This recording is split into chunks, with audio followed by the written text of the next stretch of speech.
Welcome semuanya, selamat datang di acara kita pada siang hari ini. Apakah bisa mendengarkan suara saya dengan baik?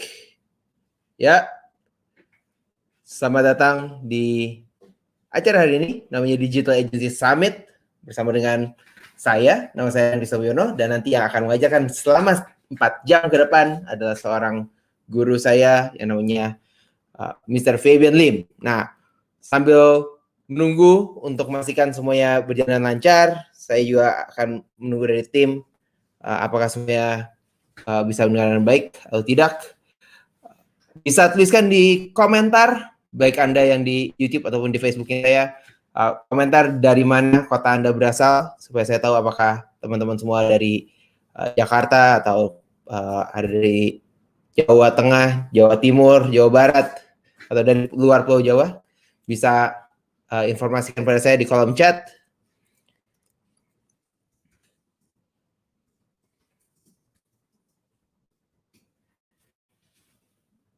Oke, ya. Semuanya sudah ada dari beberapa daerah. It's good. Mungkin kalau dari tim bisa menunjukkan kota asalnya mereka dari mana aja, ditunjukin, bisa ditunjukkan di layar supaya kita tahu mereka datangnya dari mana saja. Dan selama 4 jam ke depan kita bakal belajar mengenai sesuatu yang sangat menarik, yang menurut saya ini sangat valuable, karena di era yang ada sekarang ini, kita masuk ke tempat atau ke dunia yang baru, the new normal. Semua bisnis mulai masuk ke online. Dan yang dibutuhkan oleh setiap bisnis adalah pemasaran secara online. Pertanyaannya adalah, siapa yang akan membantu bisnis-bisnis untuk masuk ke dunia online? Karena suka gak suka, banyak dari mereka yang tidak tahu bagaimana caranya. Apa langkah pertama yang harus dilakukan? Dan ini menjadikan sebuah peluang untuk Anda yang melihatnya, yaitu bagaimana caranya kalau kita bisa membantu mereka, membantu banyak bisnis untuk masuk ke dunia online dan mengembangkan bisnis mereka secara online. Dan itu yang akan kita bahas dalam 4 jam ke depan bersama dengan seorang teman, seorang mentor, seorang guru saya. Saya mulai belajar digital marketing 2007, pada saat itu baru lulus kuliah, dan saya nggak tahu apa yang akan dilakukan, apa yang harus dikerjakan, bagaimana cara melanjutkan karir. Akhirnya saya bertemu dengan satu orang ini. Beliau mengajarkan mengenai digital marketing sampai sekarang. Dia adalah yang paling banyak memberikan ilmu, memberikan advice, memberikan saran dari kegiatan yang kita lakukan saat ini. Dan beberapa tahun terakhir dia udah jarang untuk mengajar, udah tidak terlalu aktif, sudah tidak aktif seperti dulu. Tapi beruntung saya bisa mengundang dia lagi untuk ngajarin ke teman-teman di Indonesia gimana caranya kita belajar tentang digital marketing, dan bagaimana caranya kita membantu pemilik bisnis lain untuk mengembangkan bisnis mereka, dan tentu saja bagaimana teman-teman bisa menghasilkan uang melalui digital marketing agency. Tanpa menunggu lebih lama lagi, kita sambut dengan tepuk tangan yang meriah, Mr. Fabian Lim. Hello, ladies and gentlemen. Hey, Fabian, how are you? Okay, I'm good. Thank you very much for this invitation. Good to see everybody in Indonesia. Apa kabar? It's been a long time. It's an honor. Can all of you hear me well? Yes, we can hear you. So I will pass the stage to you. Fantastic. Just to check with you whether I'm able to see YouTube comments, and because I want to be able to respond to your questions as well. So welcome to comment. Fabian, we can see the YouTube comment, but I think I need to pass to you on separate platform. Link? Okay, no problem. You send me the link, and I'll look out as well. Thank you. All right, ladies and gentlemen, thank you very much for your time, and welcome to Digital Agency Summit 2021, the Indonesian edition. And I'm going to be sharing with you strategies primarily aimed at those of you who are very new to digital marketing, Of course, the knowledge is also relevant for those of you with digital marketing knowledge. Here is my agenda that I'm going to be sharing with you.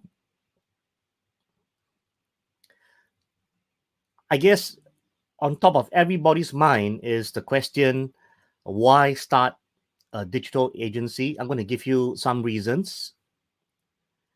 We're going to be looking at the pricing model, which is fairly important.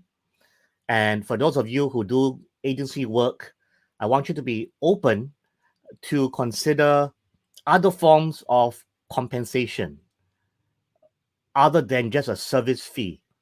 And to give you some hints, I am looking at things like revenue share, profit share, even when I exchange my digital marketing skill sets and I help a business owner improve their revenues. So I'm going to share with you some of the key KPIs you need to be looking at right now in 2021 and beyond, because this can be a very, very profitable business. But just like any business, my friends, we all need to create value. And specifically, we need to be creating financial value. When you can help someone else make more money, ladies and gentlemen, the sky's the limit, right? But the key is this: you must help them make more money. If you can help them make more money, you can make more money as well. So we're going to explore not only the pricing model, but some of the fundamentals. And for those of you, again, who has done this before, again, I want you to be open-minded, because right now, things have changed a lot ever since COVID-19 came on this earth, for sure. So we want to make sure right now that things have changed a lot. Just give me a second. Since COVID-19, yeah, right? So we want to make sure that you are aligned with the post-COVID world. And that's really, really important, because the post-COVID world presents amazing opportunity out there for us as digital marketers and digital entrepreneurs. For those of you who are really, really new in this business and you haven't made any money, I'm going to share with you a step-by-step blueprint on how to get to your first $1,000 via digital marketing and the digital agency model. Not only that, I'm also going to explain to you why this approach makes a lot of sense. And the good news is that if you follow my method, your first 1,000 will only be able to scale up all the way, because again, there's no limit to how much value you can provide. Good news for all of you here. Along with Ryan, we're going to be introducing to you what I call digital agency tech. And by this, I mean a platform that allows us to build a 5-figure or 6-figure or 7-figure or 8-figure agency business leveraging technology. And Vendesta is such a platform that allows us to be more efficient and more effective in delivering digital services. And as we hit towards the end, I'm going to share with you some of the resources that I put together to help you achieve your digital marketing and digital agency success. And this is through my World Internet Academy training and coaching. And this is something I've been partnering with Ryan for the last 10 years to help people acquire proper and effective digital marketing knowledge. So let's start very quickly. Why start a digital agency? What is the reason, and what are some of the benefits even? So first things first, what I'm showing you here is the chart that shows digital advertising spending worldwide from 2017 to 2024 by format. And if you can't really see the words here, I'm just going to help you decode this. What you see is that the bar on top is search, right? Search is one of the channels that people and companies continue to spend money on. The next one in the bar in red is banner, followed by social media, which is the third stack, followed by video, followed by classifieds. So we do want to pay attention. Number one is that digital spending will continue to increase, right? Hooray to all of us, because it means that if you have digital marketing skill sets, your skill sets are still going to be relevant for the next foreseeable years.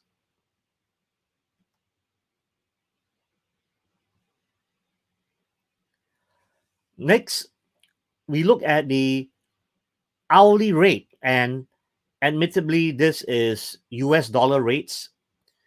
So the rates in Southeast Asia is not going to be this high.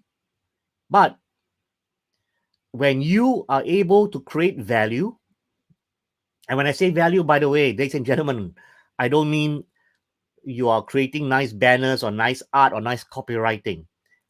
When I talk about value, I always refer to revenues. Okay, revenues, everybody. Revenues is your responsibility as a digital marketer if you yourself want to become financially successful. The only KPI that matters to you, key performance indicator, is revenues. So I want you to type in the chat box revenues, REVENUES. Now, some of you are wondering, what about profit? Well, profit is a bit different. Profit is margin, and that is a business related KPI, which, quite frankly, you may not be able to help in that sense. But revenue growth is definitely in your department, right? So, again, those of you who are participating in this program, I want you to type in the word revenues. Revenues, keep reminding yourself. And very simple, right? So now we all focus on revenue, and let's find out strategies on how to improve business revenue, whether it's your business or other people's business. Because when you can achieve that, your own financial success will therefore be secure.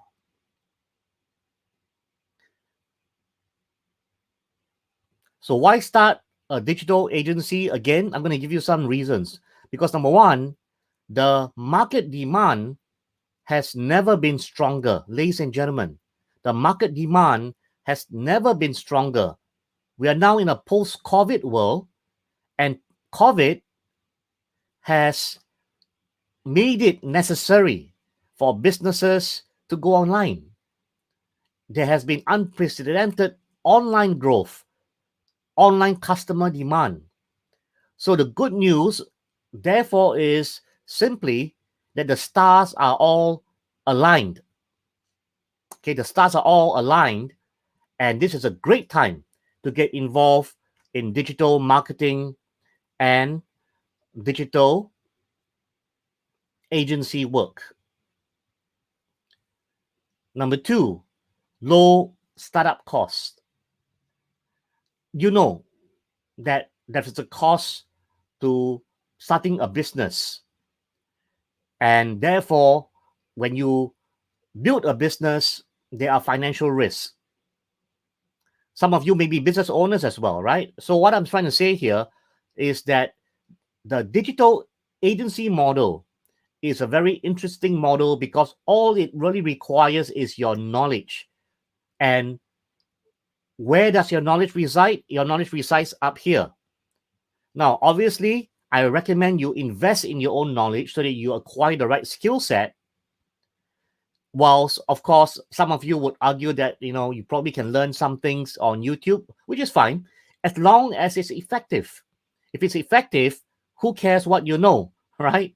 You could learn it from anywhere. It could be a free knowledge. It doesn't matter. The question is it effective? Does it work? And therefore, does it help grow revenues? All right, ladies and gentlemen. So I'm not going to question what knowledge you have or even how long you have been in the business.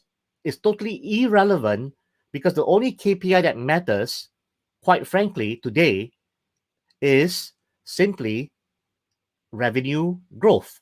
If you can achieve revenue growth through any methods, then I think you're totally fine moving forward itself. Now, of course, what is really, really exciting is the fact that today you can work independently. And that's really something exciting today, right? You are your own boss, you write your own paycheck, and most importantly and most excitingly, ladies and gentlemen, you now can work from anywhere. And these are the privileges that you have when you're a digital marketer. And today, even with technology, you can deliver digital services anywhere in the world. What I'm going to share with you next may surprise you, but this is very important that I hope you listen to me. Now, the truth is this: you don't necessarily want to become a general digital agency or general digital marketer. And the reason for that is because every industry is different. The way an industry makes money, the way an industry grow revenues is also different. There are some commonalities. For example, if you're B2C, business to consumer, there are certain things which are very, very similar. But the key is this: if you really want to help a business grow its revenues and also grow its profits, you need to start understanding about that industry itself. And that means specialization. Ladies and gentlemen, the most profitable digital marketers are those who choose specific industries. They understand the customer needs, they understand the competition so well that they end up specializing. In other words, they become part of the industry. I recommend that you learn to specialize not just in digital marketing knowledge, but also in business knowledge if you want to achieve financial success. In my opinion, the weakest marketers are those that go everywhere. They have very general knowledge on things like traffic, SEO, SEM, Google Ads. They know a little bit of something, and they go all out across industries to try to help companies. But I'm going to tell you this: it doesn't really work that way. If you ask them for their KPIs in terms of revenue growth, to be honest, they may not be able to show you anything. So I want you to listen to me. Experts specialize. Don't generalize. All right. So specialization is a very, very important part of your skill set. Think about this: the top doctors in the world, the top lawyers, the top pilots, they specialize. They don't generalize. The next thing is this: that today, the digital agency model doesn't have to be 5 people in an office. It can be 5 people. It can be 1 person at home. It could be 5 people anywhere in the world. For reference sake, if you're in Indonesia, for example, you don't need to have 5 people around you. You can partner with 4 other people, 4 other digital marketers who could be somewhere else in Indonesia, for example, regional, isn't it? And still do business together. That's the beauty, ladies and gentlemen, about an all digital business. Next, if you have the right strategies, you can also scale this agency. because now hiring becomes global or local or regional, right? The choice is really, really up to you. Most importantly, it's important that you are able to brand yourself or brand your agency or brand yourself as the agency. So the rules have changed, ladies and gentlemen. Today, there are no more rules because, as I said, the only KPI that matters is revenue and revenue growth. If you can achieve revenue growth, the sky's the limit for you. So what I'm saying is that then the skill set that you want to acquire from wherever you think you want to acquire must lead to revenue growth. I'm sorry to keep telling you the same things over and over again, but I need you to understand that if you do not help a business achieve revenue growth, there is really not much a future moving forward. Now, the fun part, right? Let's explore the digital agency pricing model. So the question is this: how does your agency price your paid search service? And this is just one question in a survey done by WordStream. WordStream offers their services for digital agencies as well. And this is very, very important to understand how other people are pricing the model. And again, WordStream being a US-based company, all these are US-based answers, but they are also absolutely relevant to all of us in Southeast Asia. So the question right now is, how does your agency price your paid search services? And the answer here is a flat fee or a retainer.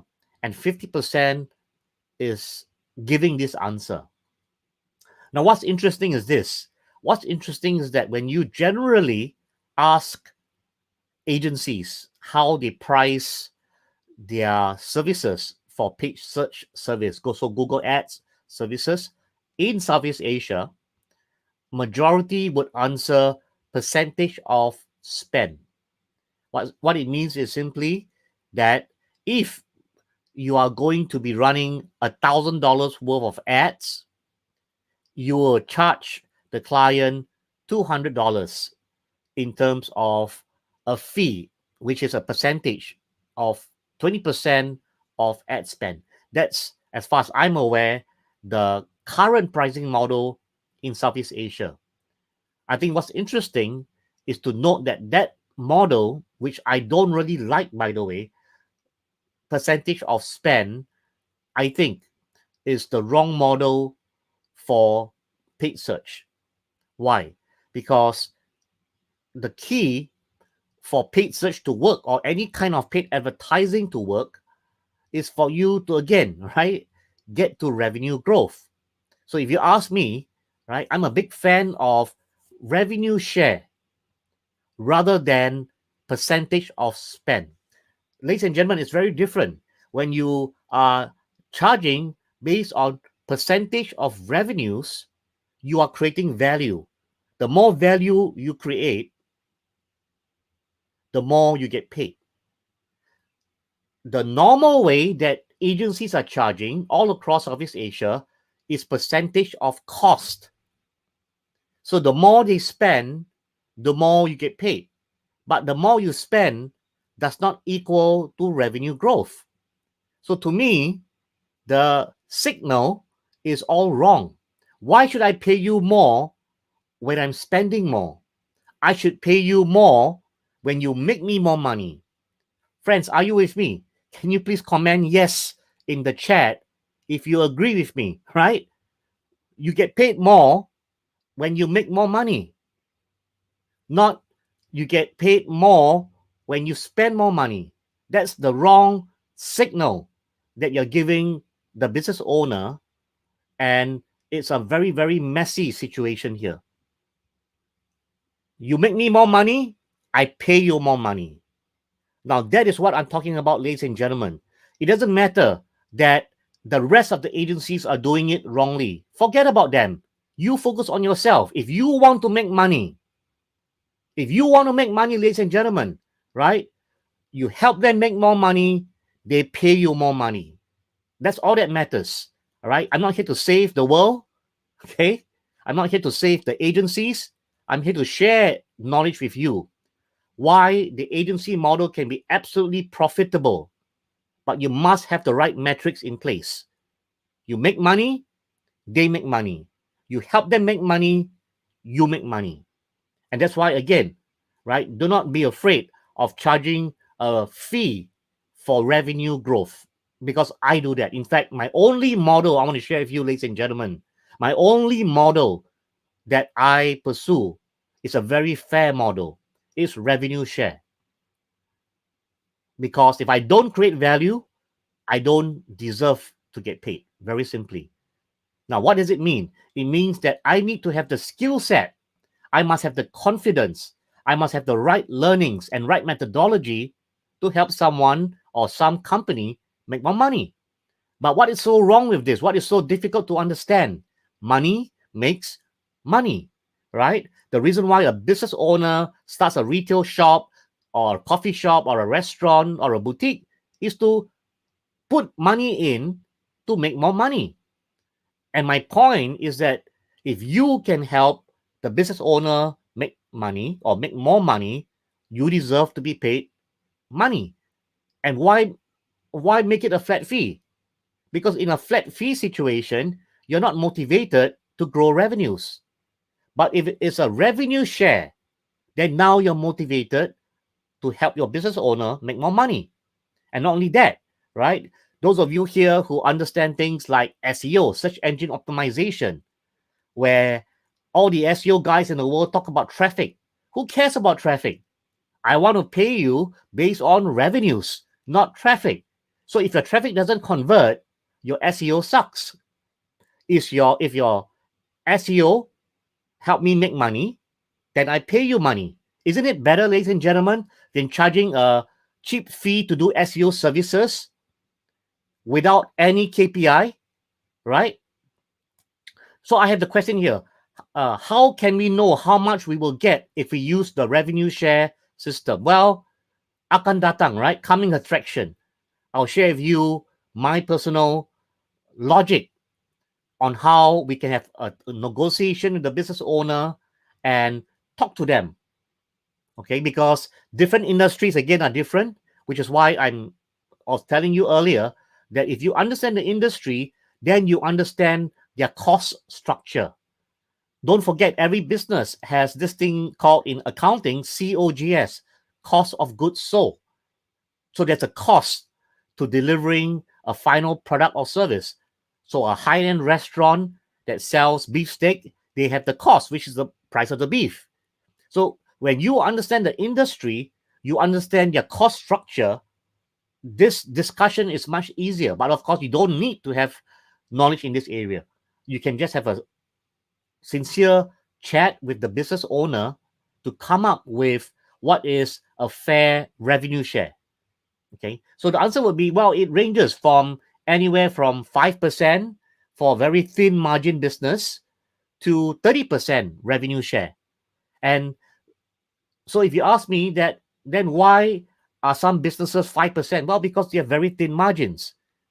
But the beautiful thing is this, ladies and gentlemen, I'm asking you a very logical question. Can you avoid doing business in a thin margin industry? Or if it's thin margin, is there volume? So these are all business questions that sometimes digital marketers or digital entrepreneurs don't seem to know and don't seem to want to learn about. First and foremost, if you want to become a successful business person, you need to be an entrepreneur. So I tell people, you need to stop being a digital marketer and you need to start becoming a digital entrepreneur. There's a difference between a digital marketer and a digital entrepreneur, my friends. A digital marketer just focuses on Facebook ads, focus on Google ads, SEO. A digital entrepreneur looks at a holistic perspective and takes into consideration the business requirements and business needs, right? So again, we have a lot of interesting questions over here, like do we check the financial report and things like this. I will tell you that it is not necessary. It also depends on how well you know the business owner. For example, is the business owner your friend, or is he some complete stranger? So there's really, the relationship aspect. And can you ask to see the financial statement, for example? Well, maybe, but to be honest with you, I've never done those things. For me, it's a conversation of building trust. And you get to decide, ladies and gentlemen, first and foremost, right? What is your value to the business owner? Are you confident that you possess the skill sets, the digital marketing skill sets, that you can execute and help the business owner drive revenues? How confident are you? What is your portfolio? What have you done previously that you can demonstrate that, look here, I have the skill sets? You see, in business, I want to share with you a very simple philosophy. The question is this: who needs who more? Who needs who more? The business owner needs you more, or do you need the business owner more? If you are a digital agency that is not aligned to revenue share or revenue growth, then arguably you would say, or the business owner would say that, well, you need him more because he can choose any agency he wants to choose. Therefore, you need him more. But if you flip the table the other way around, where among all the agencies out there, you are revenue aligned, and you start by telling the business owner, look here, right? Hi, my name is ABC from ABC Company. We are a digital agency, but we are different because for us, we like to partner our businesses. What it means is simple, right? Nothing up front. When you make money, then we make money. I hope you memorize that script, isn't it? What I'm just telling you. Because that's what it is. It's a relationship, ladies and gentlemen. Don't treat business like a transaction. Treat business like the way you make friends, relationship. And why? Because when you make a relationship, you feel good when you help this person you really like make money. So even if you could help anybody make money, the question is that why do you choose A, B, and C to help them make money? Because if you really can help anybody make money, why A, B, and C? There must be a reason. You must firstly like them, right? You must enjoy the working relationship. Look here, ladies and gentlemen, life is short. Why do business with people you don't like? But there must be certain assumptions in place. And the assumption is that you are confident you can deliver. When you have that confidence, you can choose who you want to work with, and you can even choose the revenue share model. Of course, within reason, within the industry norms, of course. We'll talk more about this later on. So, pricing fees, percentage of spend, management fee, which is really the model being charged in Southeast Asia, is absolutely the wrong model, or I would say it's a totally outdated model. Because today, again, right, you must understand, clients are getting smarter. Clients also go for training. Clients now are exposed to things that SEO, Facebook ads, and everything else. YouTube has full of videos out there. So even if they may not understand the real secrets to Facebook ads, nothing stopping them from watching a free video on YouTube to at least understand what to expect from a digital agency.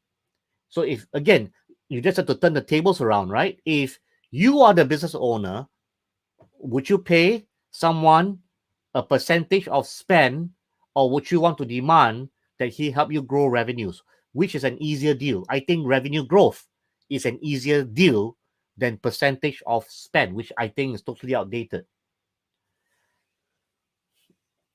There are times where maybe you feel or you believe that you are also learning, okay, and or the business owner is your friend or your relative or whatever. Now, under those circumstances, then sure, you can choose to say, look here, I'm going to help you with your business, and my minimum fee is $1,000 a month, for example. And for $1,000 a month, I'm going to give you 10 hours a week of support in digital marketing. Now, that's an acceptable model because what he's doing that he's rewarding you for your time. And 10 hours, why 10 hours? Because 10 hours is basically 25% of a full-time employee's time. And because you're not full-time, you're spending a quarter or 25% of your time helping him on digital marketing in all areas. And I think that $1,000 compensation is fair value. Obviously, it differs from country to country. And as you gain more experience and more capability, then the way it works is that you can still charge $1,000, but you offer less time. So instead of 10 hours a week, maybe you offer 8 hours a week, or 6 hours a week, or 5 hours a week. Why? Because when your hourly rate goes up, your retainer can stay the same, but your total amount spent goes down. And it's all based on hourly rates. And that's where number 3 comes in.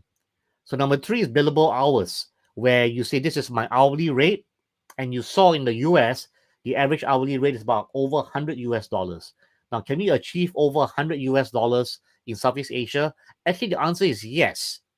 The question is, what are you delivering, right? So if you deliver revenue growth, you deliver high-level strategy, yeah, sure. Even $200 per hour is no big deal.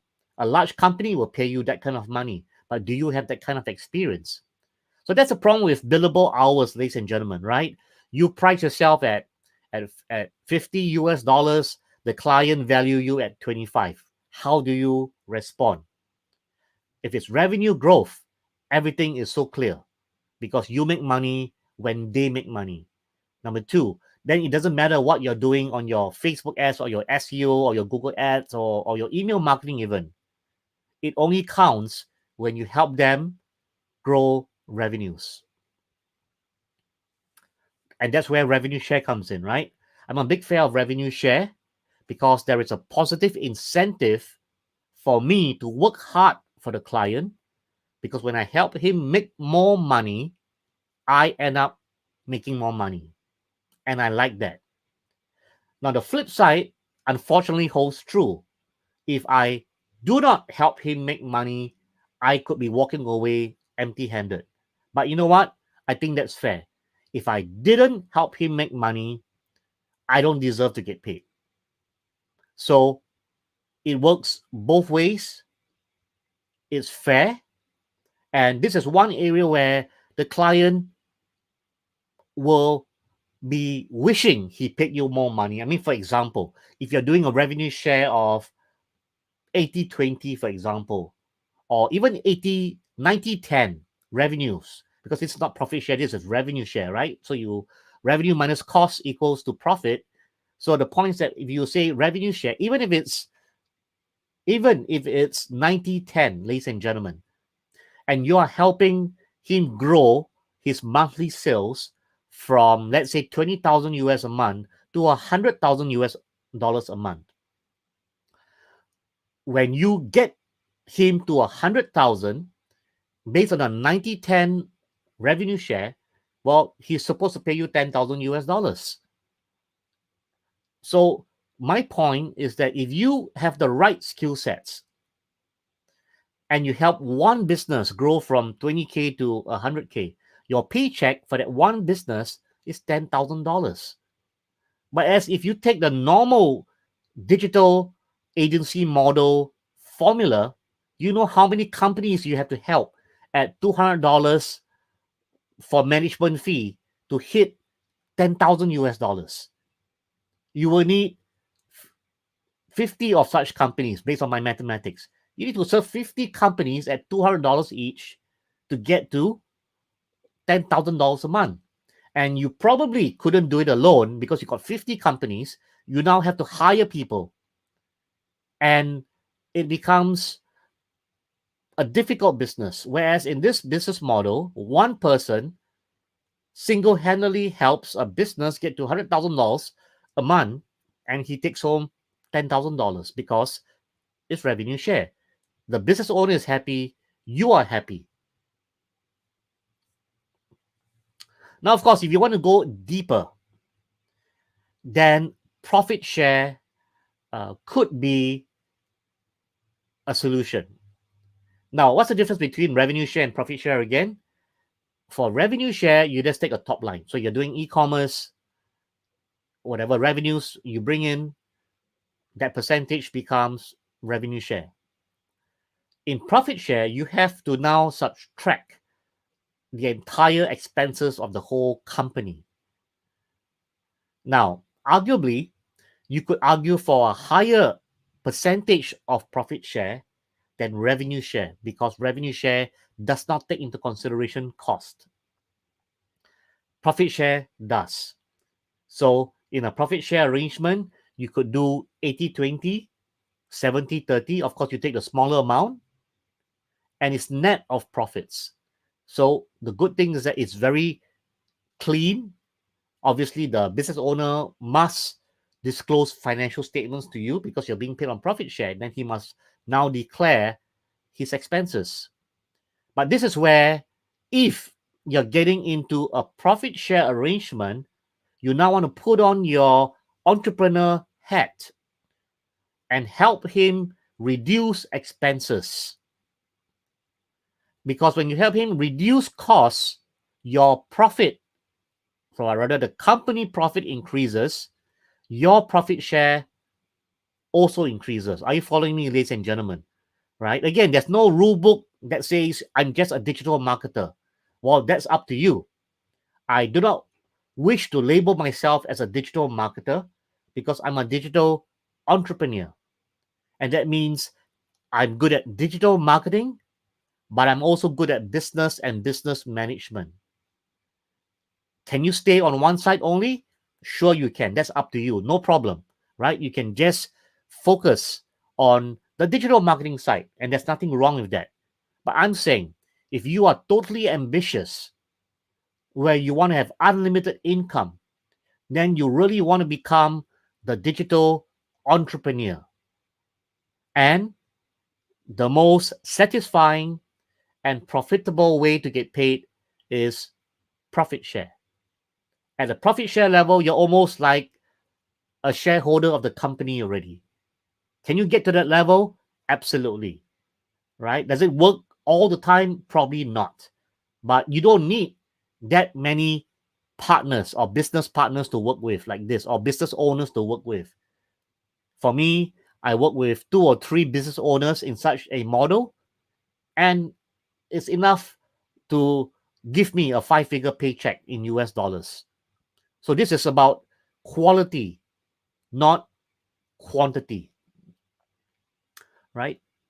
So the question I have here is, from your experience, how much average percentage that you went to cost your client with revenue share?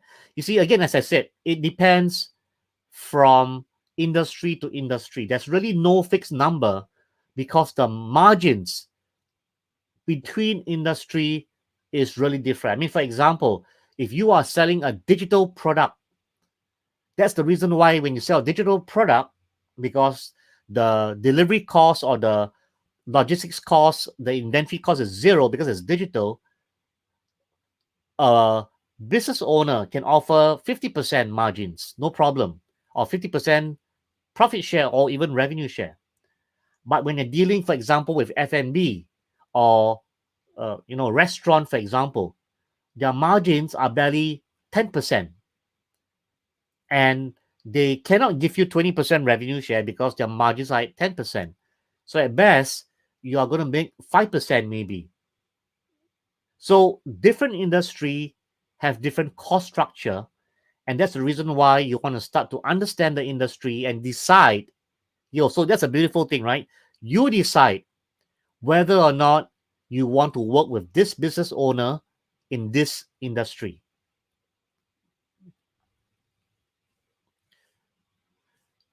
The ultimate model that I've put together, and it'll be available in a separate training at a separate time, is what I call profit share with equity. Now, some of you are asking, what? You want to go into a company, help them, and charge them not just a profit share, but you want to take equity, or you want to become a shareholder of the business. Which crazy business owner would do that? Well, let me tell you this, right? Do you wish to be, if you're a business owner and times are bad, because we are now in the COVID situation, do you want to be a crazy business owner, or do you want to be a dead business? Okay. So again, COVID-19 has changed the way we do business. And a business owner has two choices. Number one, be crazy by giving away up to half your company to a digital entrepreneur who can help you grow revenues and save your company from dying, or you can choose to die. Or, of course, you can choose to hire a digital agency that gives you no guarantee on revenues or profits and pay them money. Pay them money that you can't afford to pay. What is your options? So, what I'm saying, ladies and gentlemen, this boils down to, do you know your stuff? Once again, if you know and you can confidently deliver revenues, consider the underdog method, which is profit share with equity. And equity doesn't have to be upfront. Equity could be 6 months later. If I help you hit your revenues goals, you agree that I should become your business partner, and let's grow the business to the next level. So, does it work for all industries and all business sizes? Answer is no, of course, right? Like everything, there's a blueprint and there's a formula, because you don't want it too big, you don't want it too small as well. Because the big companies will not give you equity, the small ones are not really that worth it. You're looking for somewhere in between, and some other qualities. For example, the business must have the ability to grow revenues via digital acquisition, which means digital acquisition must be the primary method to grow revenues. And truth be told, many businesses do not necessarily depend on digital acquisition. For example, F&B, food and beverage, restaurants, they depend on walk-in customers, walk-in traffic more than digital acquisition. So following the underdog method principle, an F&B business would not be an ideal business for profit share with equity. Now, let me take you through some digital agency fundamentals. Like everything, it's important to have the right foundation, and building an agency is no different as well. And in fact, what I want to orientate you is to understand that you don't have to do things the way everybody else is doing it. Or, in other words, just because everyone is doing it in a certain way, you do not necessarily have to follow what they are doing. You decide what you are comfortable with. So, let's first start by understanding the types of agency structure that's available out there in the real world. We have the full service digital agency, and this is basically the model that you do everything with them, and you do everything, or rather you do everything for your client: artwork, copywriting, design, video, animation, including digital acquisition, Facebook ads, Google, and everything else. Not the kind of model you want to apply if you're a one-man show, unless you happen to be very talented. And even if you're fully talented, it may not make sense because different assets are valued differently. For example, you can spend 3 hours on photography and 3 hours on shooting a video. Arguably, shooting a video should cost more than photography. Not always the case, but should cost more than that. But then again, if you spend the same 3 hours on putting a Facebook ad campaign together, and the Facebook ads campaign makes money for the business owner, arguably the Facebook ad campaign time is more valuable than the video or the photo. You see what I mean here, right? So in this case, you want to have skill sets which gives you the highest value. What skill set is that? In my opinion, it is acquisition skill sets, which is tied with revenue growth. So you can be focused, which is the next category. Instead of doing everything, you only do one thing or two things or three things. Like website development, which means you're just doing websites for companies. You will need to have some creative skill sets in this area. The downside of it all is that it's not going to be very profitable because, well, you will face a lot of competition locally as well as globally. There's mobile app development, and you will almost have to be very, very specialized because you probably need to have developers involved as well. You do custom coding and everything else. You could do the branding and creative type of work, which there are many companies that do that. And this is not even part of digital marketing, by the way.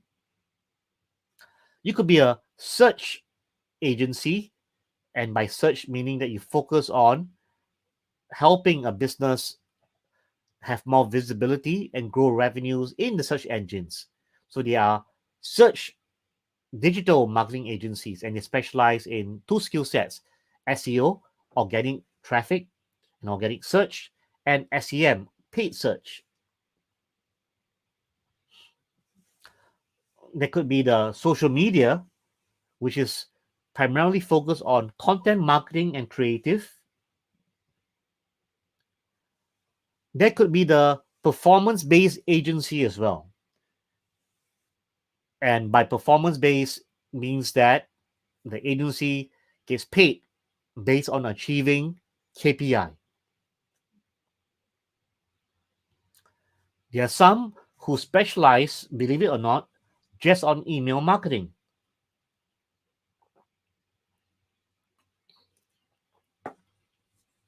And therefore, you very soon need to understand that you don't just want to be an acquisition guy, which means to drive traffic. You also want to know how important email marketing is to convert the traffic from acquisition and to convert your lead to become a customer. That's only phase one. And in phase two, email marketing helps your customer spend more money with you and helps you with lifetime value, ladies and gentlemen. Right? So I need to help you rewire that today, when we look at revenues, we're not referring to that one-time sale. If it's only a one-time sale business, you probably won't become it will not be a very profitable business. Today, we're looking at the term known as customer. When we say revenues,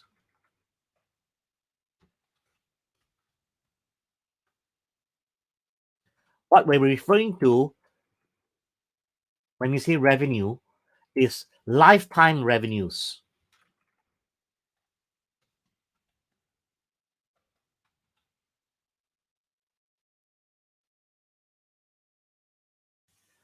lifetime revenues, ladies and gentlemen. That's the secret to a very rewarding revenue share or profit share model, because you don't get paid just for the first sale, you get paid for the life of the customer and his history. So I give you an example. Let's say you are doing e-commerce and you're selling meat, beef, steak, for example, or chicken, or poultry, whatever. You don't want your customer to come to you only one time and purchase one time for you. You want him to come and purchase every single time. And if you are on a revenue share or profit share, every time he comes back, you get rewarded. Now, how do you help him come back over and over again? And the answer is in email marketing. Because the first time he buys from you, he gives you the email. Now, of course, you also want to go deeper today in e-commerce and not just measure a customer by revenues. You also want to see what products he's buying. For example, does he buy your beef? Does he buy your chicken? Does he not buy certain meat? Or maybe he's vegetarian. Do you have a vegetarian section? So this is known as segmentation, knowing the preferences and needs of your specific and individual customer. Are you guys following me so far, ladies and gentlemen? Are you learning something? Can you help motivate me and type in yes in the chat box if you're learning something so far? Okay. So, yes, there's still a lot to learn, because I'll tell you that the typical digital marketer is terribly weak from a business understanding. And by not understanding the business, you do yourself a disfavor, because you're not able to negotiate deals and contracts that is favorable to you, right? Because all of us, quite frankly, want a better life. Who doesn't want a better life? And for better or for worse, we have chosen, right, the path of a digital marketer. And I'm saying that, well, firstly, congratulations, because you're choosing a business model that gives you an amazing lifestyle to work from anywhere on your laptop, to build teams anywhere in the world, locally and even globally even. But you have to follow me and understand this. For you to unlock your greatest potential, you must first be a thinking business owner, ladies and gentlemen. You must become an entrepreneur, and a successful one. Because once you become a strong entrepreneur, you will be able to help other entrepreneurs. And this is what it's all about here, right?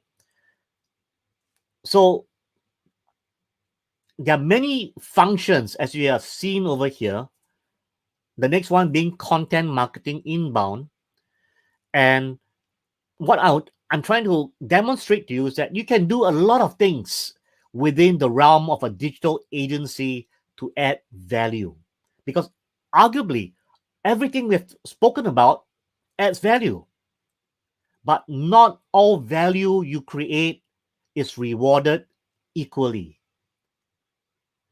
This is the same reason why two people who spend 8 hours a day working, one drives a bus, maybe, one flies an airplane. The guy who flies the airplane gets paid, I don't know, maybe 50 times more even. 50 times more, even though they spend the same amount of time at what they do.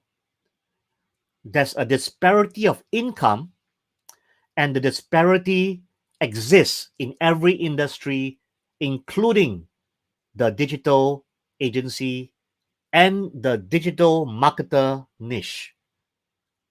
Now, I'm sure, right, that all of you who decided to attend this training, you sacrifice a Saturday.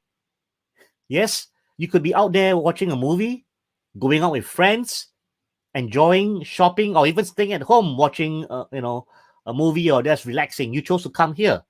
I want to congratulate you, right? So please, my hands to you for choosing to upgrade your knowledge. But you see, ladies and gentlemen, life is fair. Nothing is for free at the end of the day. When you have superior knowledge, you will outbeat your competition.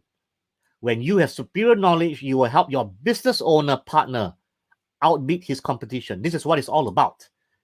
Gone, in my opinion, gone are the days where the digital agency charge a crappy fee to do crappy work. If that's what you want to do, then I'll tell you this, right? You can switch off from my my YouTube presentation right now. I got nothing to offer you. I'm not in the business of offering crap and being paid crap. No offense, we can still stay friends. We just have different business philosophies. In my world, I want to be paid top dollar because I want a great lifestyle. And to do that, I know I must create top value.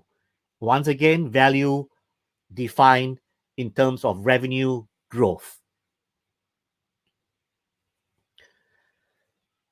There's a final term I want to share with you today because, as you have seen so far, we have website development, mobile apps, and so on and so forth. I want to introduce you to a new concept, or maybe not so new, depending on how much you have been into digital marketing, known as the omni-channel agency.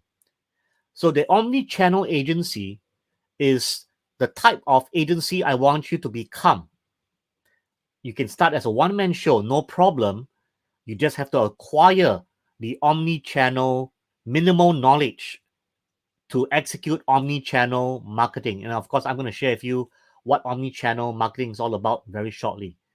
So I can give you the secret keys to unlock your digital agency success.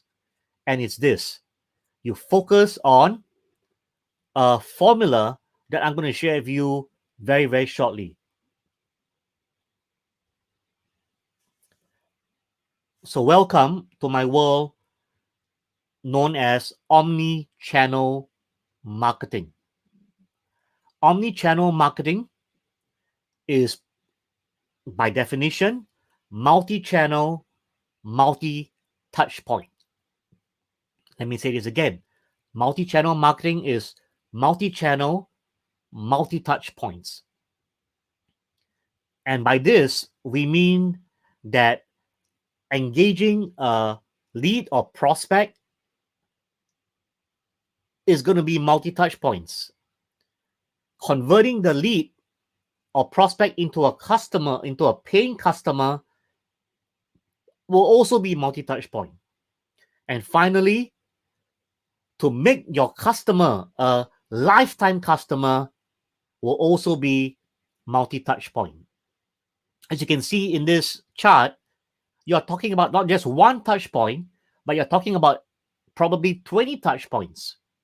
Now, must we necessarily execute 20 touch points throughout the customer journey? Well, not really. But certainly, you need to understand today that your one customer uses multi-channels to do their research, to watch videos, to socialize, to even compare products and services. And that's the reason why you today need to be an omni-channel marketer and not a single channel marketer. Ladies and gentlemen, gone are the days where you're just SEO or search engine optimization. If you are just an SEO guy, you're going to just help the business in only one area, which is SEO. But it means you're going to leave out a lot of money that can be created through paid acquisition. People ask me, Fabian, you're an SEO guy. What about paid acquisition? I say I love paid acquisition.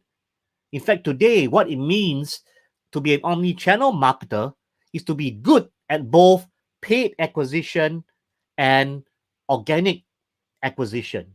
So content marketing, blogging, SEO, yeah, you can do those things.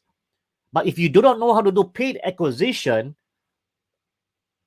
the truth is that the revenue growth that you create will be very, very, very, very limited and slow as well. So, omni-channel marketing involves multi-channel, both paid and organic, as well as multi-touch points throughout the customer journey. Now, what is the customer journey? The customer journey is a series of phases that they go through as they get to know or learn about a product or a service. It starts with awareness,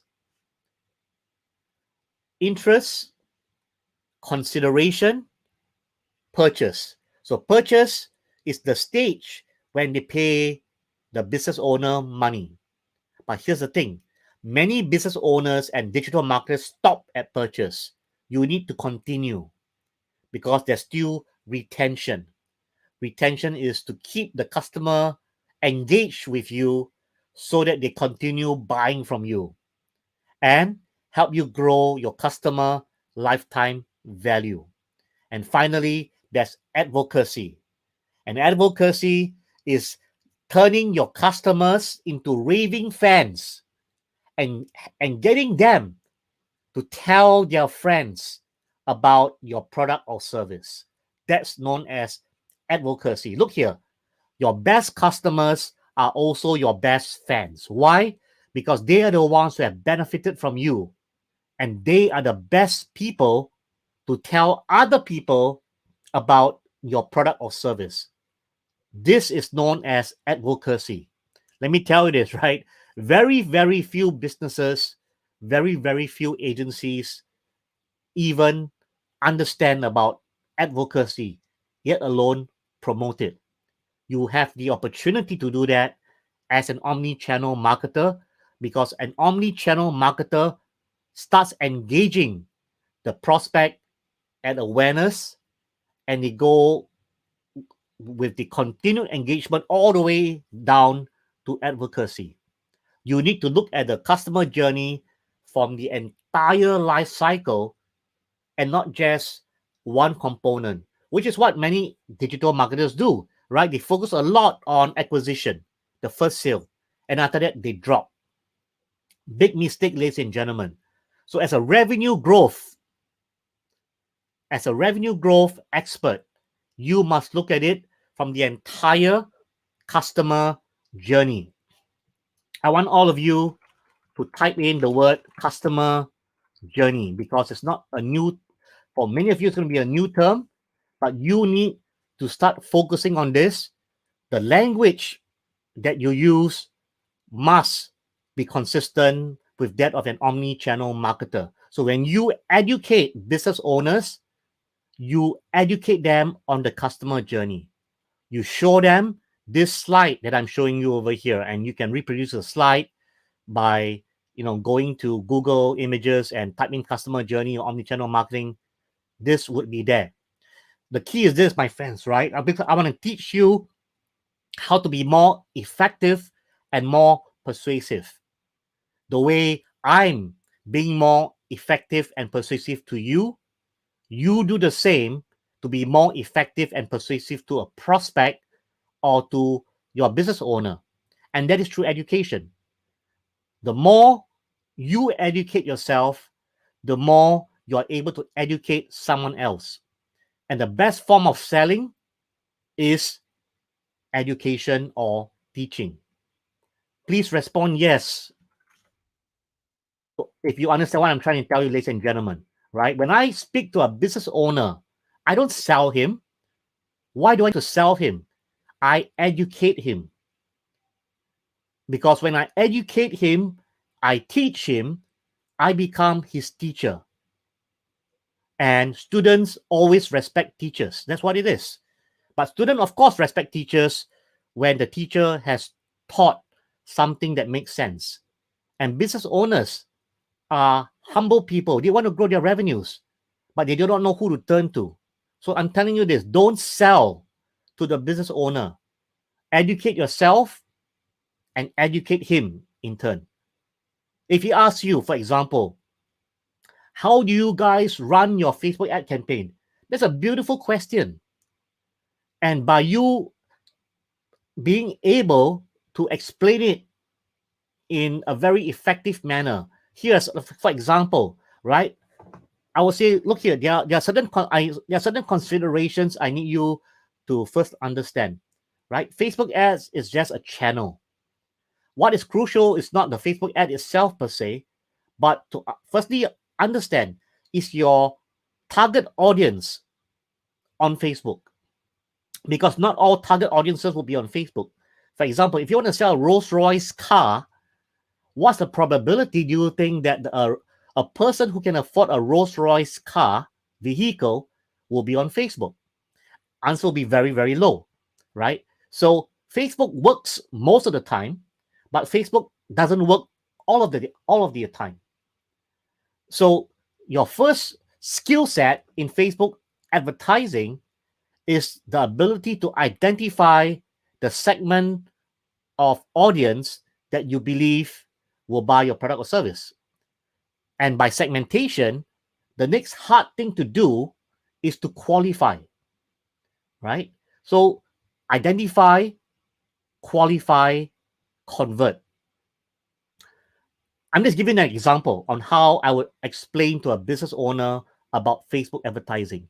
I won't talk to him about the technical aspects of Facebook advertising, like, for example, we must make sure that not more than 20% of the image has the text, because Facebook will do this and they can ban you, the kind of stuff. He's not interested in the technical aspect when he asks you questions. So the trick is this, my friends, right? Always speak to a business owner based on business terms, because business terms interest him. Technical does not. And the same thing is going to ask you, what is the benefit of SEO? What does it do for my business? You explain it in business concepts, not in technical concepts. You can be the best technical guy in SEO. It does not matter. Your conversation that matters to him is this, right? It's always the same concern on his mind, regardless of what he asks you. What he's really asking you is this: how can Facebook ads help me make more money? How can SEO help me make more money? How does Google ads help me make more money? How does YouTube ads help me make more money? So the key question is always the same, right? I want to make more money. How? If you understand this and you engage with a business owner pre-sales, you are demonstrating to him that you're thinking like an entrepreneur. And I can tell you there's an 80% chance the business becomes yours. Now, that doesn't mean that you only focus on business and you ignore the technicalities required to executing a Facebook ad. I'm saying that is, by definition, your specialization and your skill. And that's why he's having a conversation with you to begin with. So, must you master every single thing that you're seeing here on this omni-channel slide? No. But you do need to know what are the major acquisition channels that you really want to master down the line. So why master omni-channel marketing? Well, because you have a desire to work from home, work from anywhere. Maybe you want to pursue a mid-career switch. You want to become a businessman or businesswoman.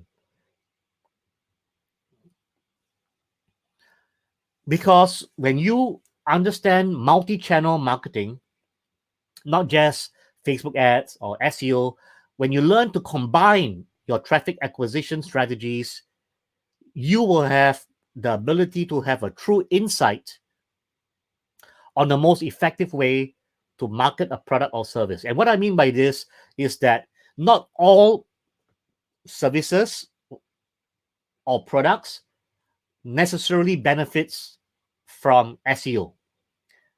What I'm telling you may surprise you, but it is true. Again, I'm going to give you an example.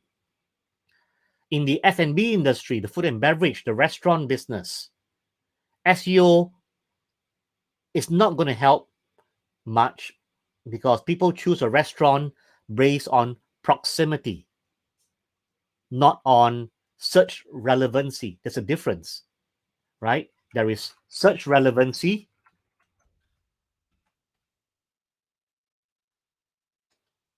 versus proximity. Very simple. You can have the best steakhouse, the best optimized steakhouse website, but if it has the worst reviews, people ain't going to go to that steakhouse just because there is such relevancy. So yes, an SEO guy can optimize a steakhouse to be on page one, number one through SEO factors. But if the product itself is crappy, or the restaurant is so far away, maybe it's 200 kilometers, it's not, there's no proximity, you're not going to have customers, right? So F&B in general is a bad fit with SEO. I'll give you another example. Facebook ads. No, Facebook ads works when it works, but it doesn't always work for certain categories of products and services. For example, if you are looking for people who are wealthy, think about the Rolls Royce cars or the private jets or the boats and 5 million US dollar homes, luxury homes. Well, Facebook ads is unlikely to help you simply because the very wealthy people don't spend time on social media. They spend time making deals out there. They don't have time for social media and clicking likes and scrolling on news feeds. So social media is effective from a B2C perspective, business to consumer, up to a certain point.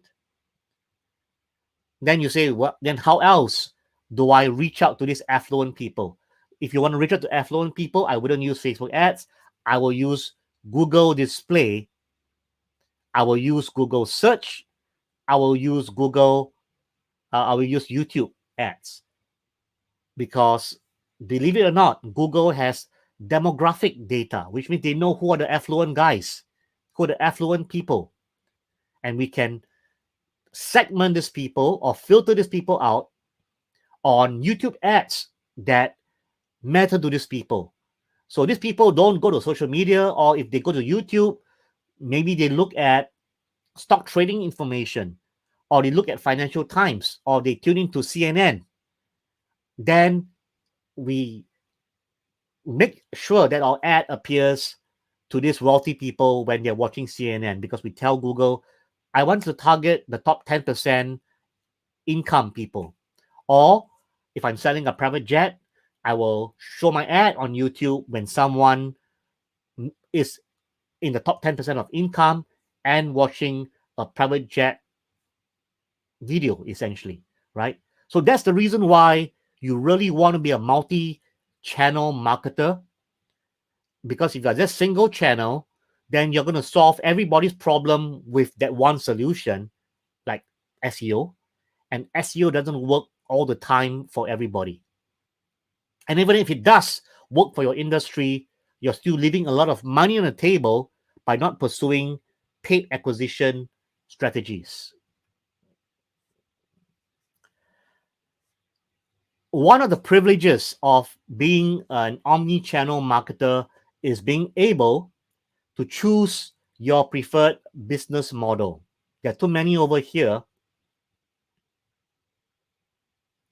and I'll just list them out for you here and pick on a few. So you may have heard of things like drop shipping, where you build an e-commerce website and primarily using Facebook ads or Google ads to find your customer, and the supplier ships direct to your customer, meaning you don't need to keep inventory. This is a fairly popular online business model that people want to learn, especially the beginner. What the beginner doesn't understand, unfortunately, is that dropshipping requires fantastic skills, not just beginner skills, but professional skills, because your competitors who do this drop shipping are also professionals, which means they make a living doing these things. Many of them have 10 years of experience. Now, what happens, therefore, when you, a brand new marketer with no knowledge, goes against someone who's doing drop shipping for a living, he's feeding his family with his income, and he has been around for the last 10 years. I say you don't stand a chance. But why are the gurus not telling you these things? Because they don't want you to know. Very simply, right? Which guru would tell you dropshipping is difficult? Only the pros do dropshipping, and you have no chance as a beginner. Who is going to attend the dropshipping course? So a guru who makes money from beginners will have to tell you it's easy. Will have to tell you you just need one winning product. Like, friends, you want to live the lifestyle of the rich and famous, all you need is that one winning product. Okay, what he doesn't tell you is this: how many products must you list and promote before you find that one winning product? Are we talking about 10, 50, 100? Because let me tell you this, my friends, trust me, as a beginner, I'll give you 10 chances. If you cannot find that winning product within 10 promotions, you will give up the entire business because you're either broke or you're exhausted, or you're broke and exhausted. So again, as I said, whatever other people do, let them do it. But looking at my slide over here, what therefore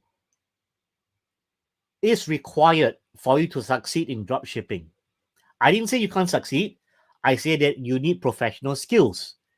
But in which areas? Well, I've listed them up for you. You need to be a professional Facebook ads guy and know Facebook ads inside out, because that's going to be the primary method to scale. Number 2, e-commerce. E-commerce is also a skill set. And number 3, the one that gurus don't want to tell you, right? Funnels.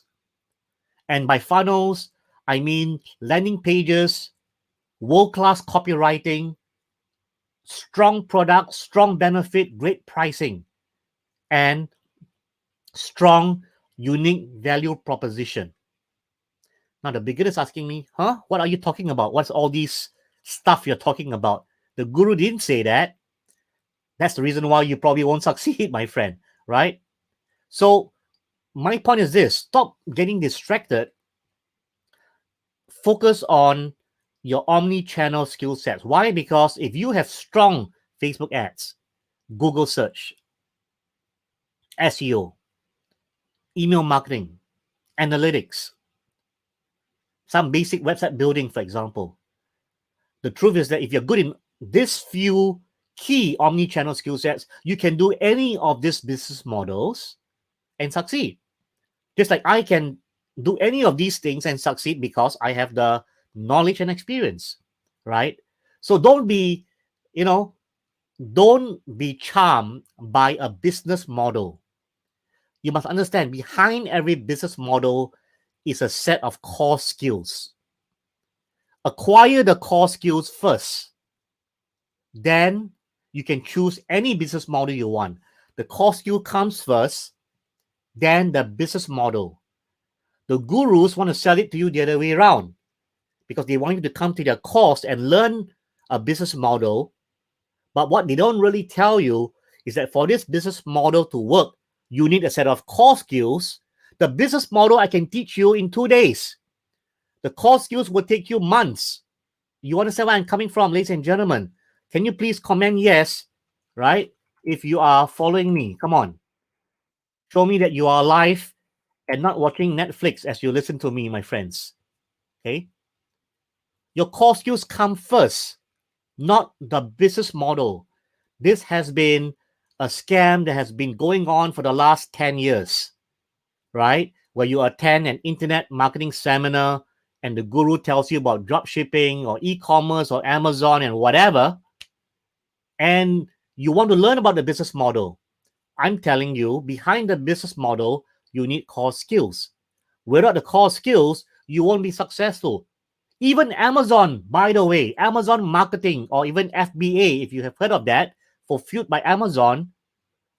If you want to become a successful Amazon marketer and you're starting from zero, are you aware? Do you even know, right, that a core strategy that the pros will teach you is to do paid traffic acquisition? And therefore, because you have no customers on Amazon and therefore no one knows you, and therefore you have no reviews, if you're going to start from that perspective, you need to drive paid traffic, either using Amazon PPC, which means you're driving traffic from inside Amazon and paying Amazon to amplify your product. That costs money as well, by the way. And using Facebook ads to share with Facebook audience your product in Amazon, so that they're now aware of your product in Amazon. They click through your landing page, they go to Amazon and they buy. And of course, you have a strategy for them to give you reviews, because reviews is one of the key components to your Amazon rank, both your sales and your reviews. There's no shortcut, ladies and gentlemen. There's no shortcut, right? So business model, core skills, or rather your core acquisition skills still need to come in. There's no two-way about this. And the people who go for such training to acquire the business know-how without the core skills, I'm going to tell you this, they will not succeed unless they get very, very, very lucky. Now, let's move on and look at the modern customer journey. And the modern customer journey requires us to understand that, number one, remember, your prospect moves through different phases: awareness, findability, reputation, conversion, advocacy. But what this modern customer journey also emphasizes is that advocacy, if you notice that the triangle increases in size. Why? Because we are leveraging on customer, lifetime value, and referral to bring in sales. Ladies and gentlemen, it's far cheaper and easier to induce an existing customer to buy from you than it is to get someone who doesn't know you to buy from you. It's easier and cheaper to influence an existing customer to buy from you again, because it's only one stage called advocacy. Look at the number of stages you need to persuade someone who doesn't know you to become your customer. So let's narrow down right now the most important acquisition channels that you need to be really, really strong at as an omni-channel marketer. I'm going to tell them to you right now. Number one, we're looking at search engine optimization. I'm going to explain to you why this is skill set number one and what it ties into later on. Number two, Facebook marketing. Now, why is Facebook marketing number two? Well, Facebook marketing number two is because we are going to assume that when you partner with a business owner or they're your client, you generally want to deal with B2C businesses, meaning that these businesses serve consumers as the customer, as opposed to a B2B where a business customer is another business. That's called B2B. And B2B is going to limit you in terms of how effective social media is going to be, because for B2B marketing, you will probably have to choose different channels like LinkedIn, for example, your Google search and SEO, and of course, you can use Google Display, although it's going to be very challenging. So focus and stick on B2C, business to consumer. And as long as you are dealing with consumers, you definitely want to be able to leverage Facebook advertising, because Facebook advertising has a very, very intelligent ad model that helps you reach out to your target audience through artificial intelligence and machine learning. So it's a very, very mature advertising model that you definitely want to leverage in a B2C business model. Number 3, we have paid search. So paid search is number 3 on my list, because paid search, unlike Google display, for example, where you are using banners, Google paid search is beautiful for both B2C and B2B. Because when someone is searching for a B2B product, where the company is searching to buy their raw materials, they also use search engines. The B2C guys also use the search engines. So Google paid search, the search engine, works beautifully for both B2B and B2C. Now, some questions over here, right? Does Facebook marketing include Instagram? Yes, absolutely, because it's the same platform that you need to learn whether you're running an ad to reach out to Facebook or Instagram, because obviously Instagram is owned by Facebook. However, the segment for Facebook users and Instagram users are somewhat different. So whether or not you want to run an ad to the Instagram audience, well, you have to test your marketing and test the results that come out of the marketing itself. Next, what about YouTube advertising?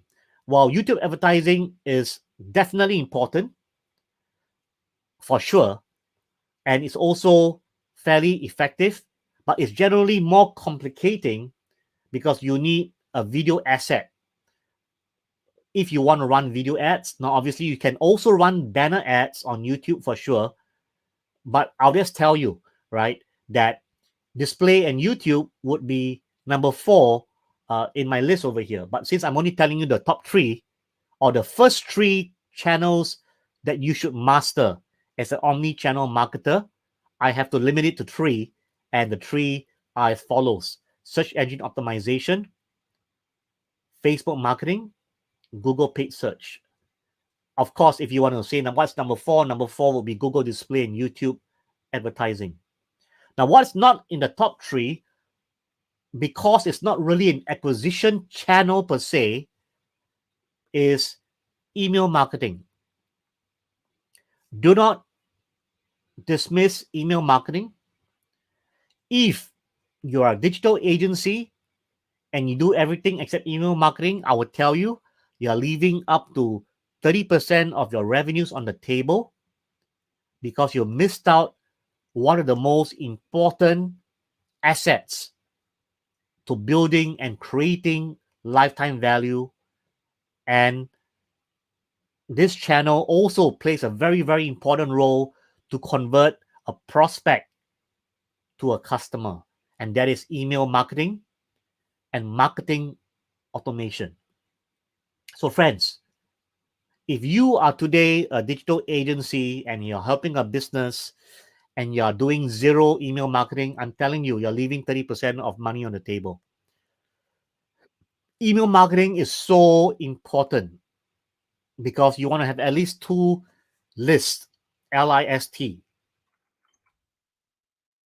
You want to have at least a prospect list and a customer list inside your email advertising platform. What platform doesn't matter, but you need to have these 2, because both, for example, if you're running Facebook ads or Google ads, both can be used as what we call custom audience. In the custom audience situation, you are basically uploading the emails and phone numbers of your prospects or customers, and you are now able to directly reach out to this specific group of people via Facebook ads.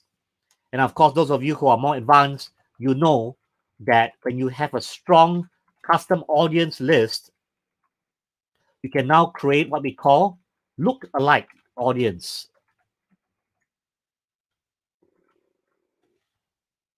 And a look-alike audience is similar to your custom audience, and Facebook helps you find more similar audiences similar to your customers or your prospects.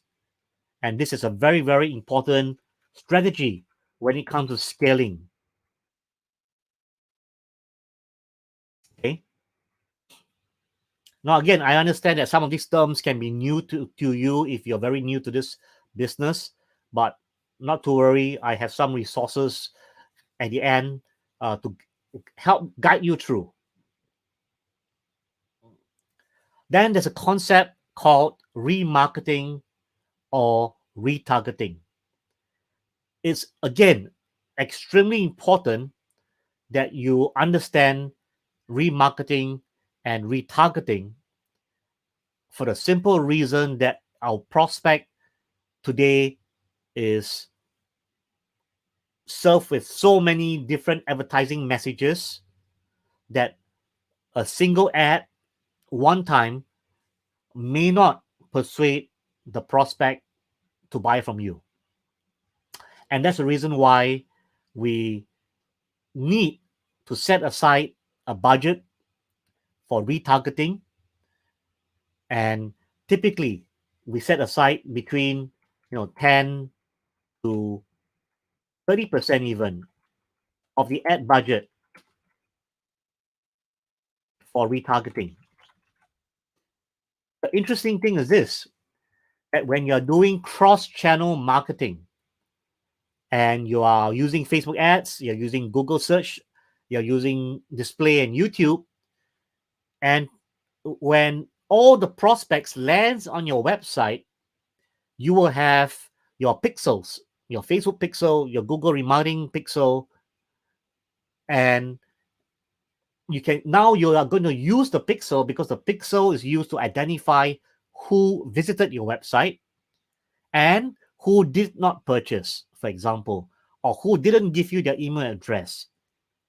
And the beautiful thing is that even if a Google visitor visited you, but he has a Facebook account, it is very simple to retarget him on Facebook because the Facebook pixel will capture his visitor viewing on your website. So we're talking about not just cross-channel marketing,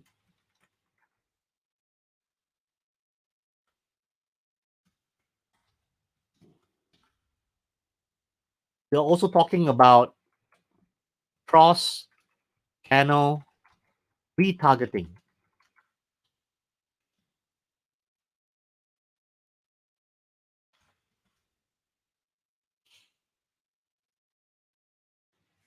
So this is a scope that I want to challenge you guys to get towards. The ability to execute cross-channel marketing and cross-channel retargeting. Because when you get to this stage, you will be able to maximize the visibility of your product or service online through multiple platforms and do effective retargeting to increase conversions. And when you can do this, you are now a full-fledged professional omni-channel marketer. You are ready to focus on revenue growth as the ultimate KPI.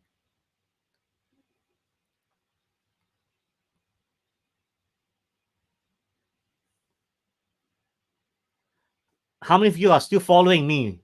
Please comment yes in the chat box. Hello. Let's not be shy, right?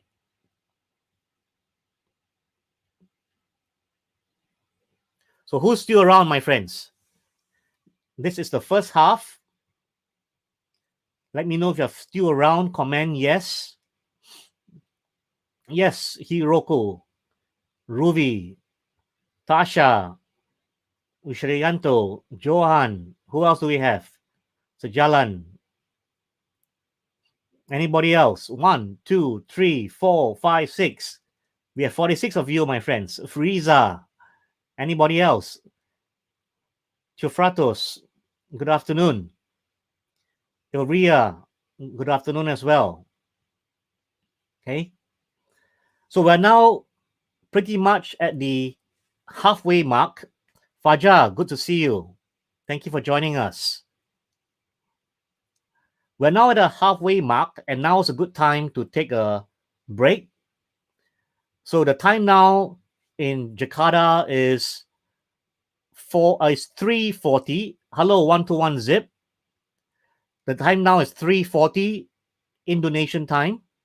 Let's take a 20-minute break and come back at 4 p.m. Indonesian time in 20 minutes time. ADKZ, welcome to this training, my friend. Right? Fajar, you're welcome. This is only phase number 1. You don't want to miss phase number 2 because I want to show you a step-by-step blueprint on how to earn your first $1,000 via digital marketing. Amalia, good to see you. I'll hand the session over right now to Ryan as we take a short break. Ryan, over to you. Oke, gimana teman-teman semua? It's back. Belajar banyak banget sama nggak berasa udah 1,5 jam terakhir kita belajar banyak banget dari Fabian. Thank you Fabian. Dan kita bakalan ambil break. Buat teman-teman yang punya pertanyaan bisa masukin di YouTube. Dan yang paling penting adalah supaya kita bisa belajar lebih efektif, teman-teman masukin komentar di YouTube apa golden nugget yang teman-teman pelajarin selama materi dari Fabian. Jadi apa golden nuggetnya supaya kita bisa action, ambil tindakan setelah ini. Karena percuma kalau belajar terus, jangan kebanyakan belajar, tapi kita perlu mengambil tindakan dari apa yang kita pelajarin. Oke, jadi kita bakalan break seperti tadi yang diinformasikan oleh Fabian. Kita jam 3.40 dan kita akan kembali lagi jam 4 sore.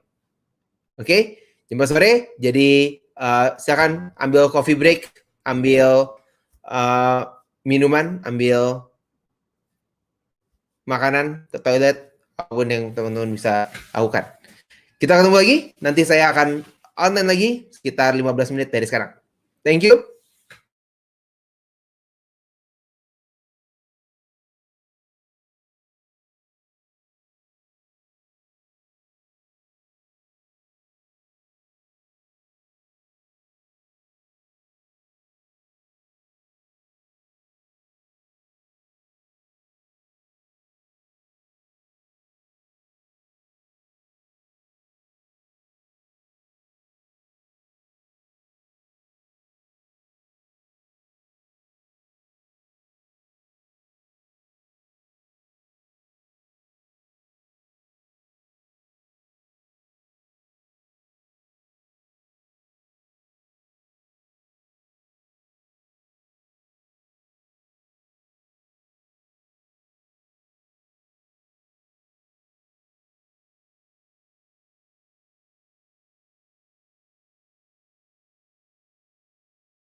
Hello, everybody, and welcome back to part two of Digital Agency Summit Indonesian version. Apa kabar to my Indonesian friends? And thank you, host Ryan, for organizing this event that allows us to share our knowledge and groom the finest digital marketers and digital agencies in Indonesia. We're going to get started right now and continue on our learning journey.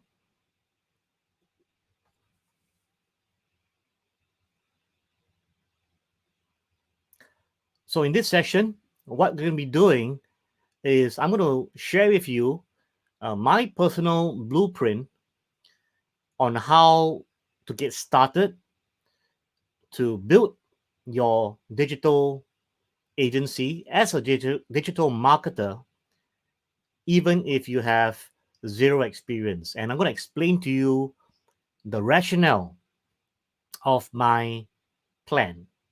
So, again, this plan does not require you to have any previous knowledge.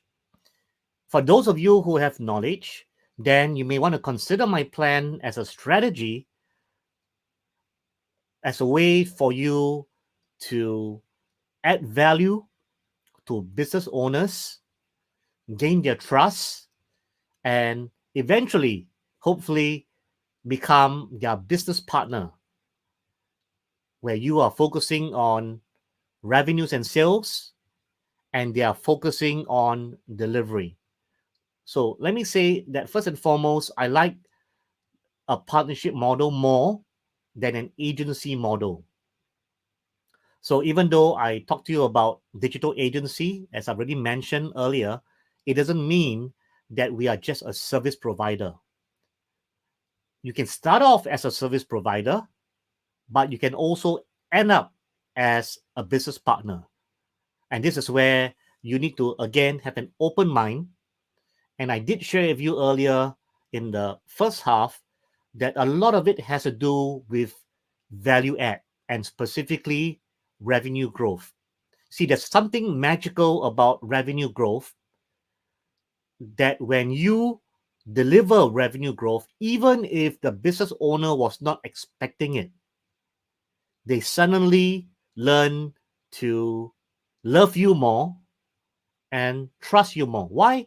Because from a business owner's perspective, revenue growth is an incredibly difficult thing to do, yet alone accomplish it online. So when you're able to demonstrate revenue growth, you are filtering yourself away from all the employees and staff and even agencies that a business owner previously worked with who were not able to produce revenue growth. So let me say this again, right? That your ultimate goal, once again, is to achieve revenue growth for your business partner, regardless of how you started. Let me say this again, regardless how you started. Maybe you started off just building a website for him. It does not matter. What matters is that you aim towards helping that business owner achieve revenue growth. And when you do that, I assure you, they will see you very differently. In fact, what I want you to do right now, those of you who are paying attention, I want you to type in the word revenue growth in the chat right now, because again, I want to remind you that this is your ultimate KPI or key performance indicator. So when you can, please do me a favor, do yourself a favor, type in the word revenue growth and keep this as your central focus in your career as a digital entrepreneur.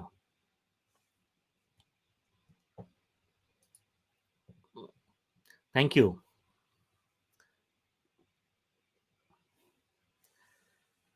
So here is the most important single slide apart from the omni-channel slide that I shared with you earlier.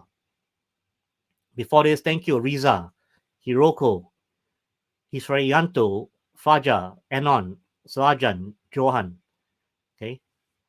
Revenue growth.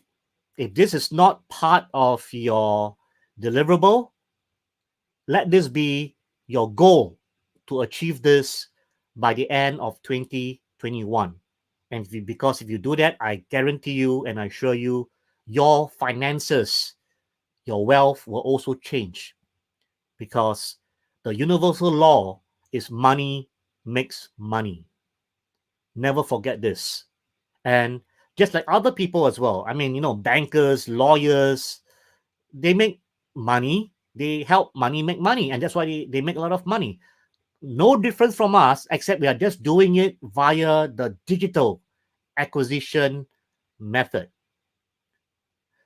So in this segment right now, I'm going to teach you 3 acronyms that I want you to drill into your head. And when I'm done with the slide over here, I want you to take a screenshot, right, of this slide. Use your handphone, whatever, because I want you to, again, burn this ACR formula into your mental image.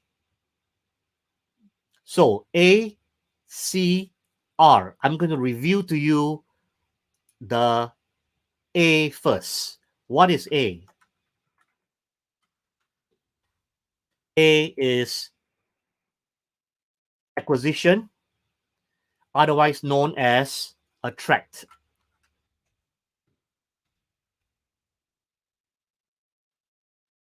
Attract. So the first job in the whole life cycle of revenue growth, so of course, starts with A, coincidentally, because A can stand for awareness, acquisition, attract. So we use a generic term called attract, but attract, make no mistakes, includes acquiring,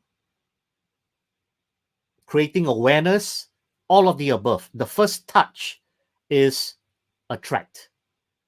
So attract is identify, target, and attract qualified prospects into your funnel. That's the first alphabet definition. Can all of you do yourself a favor and type in attract into the chat box, and I'll do the same.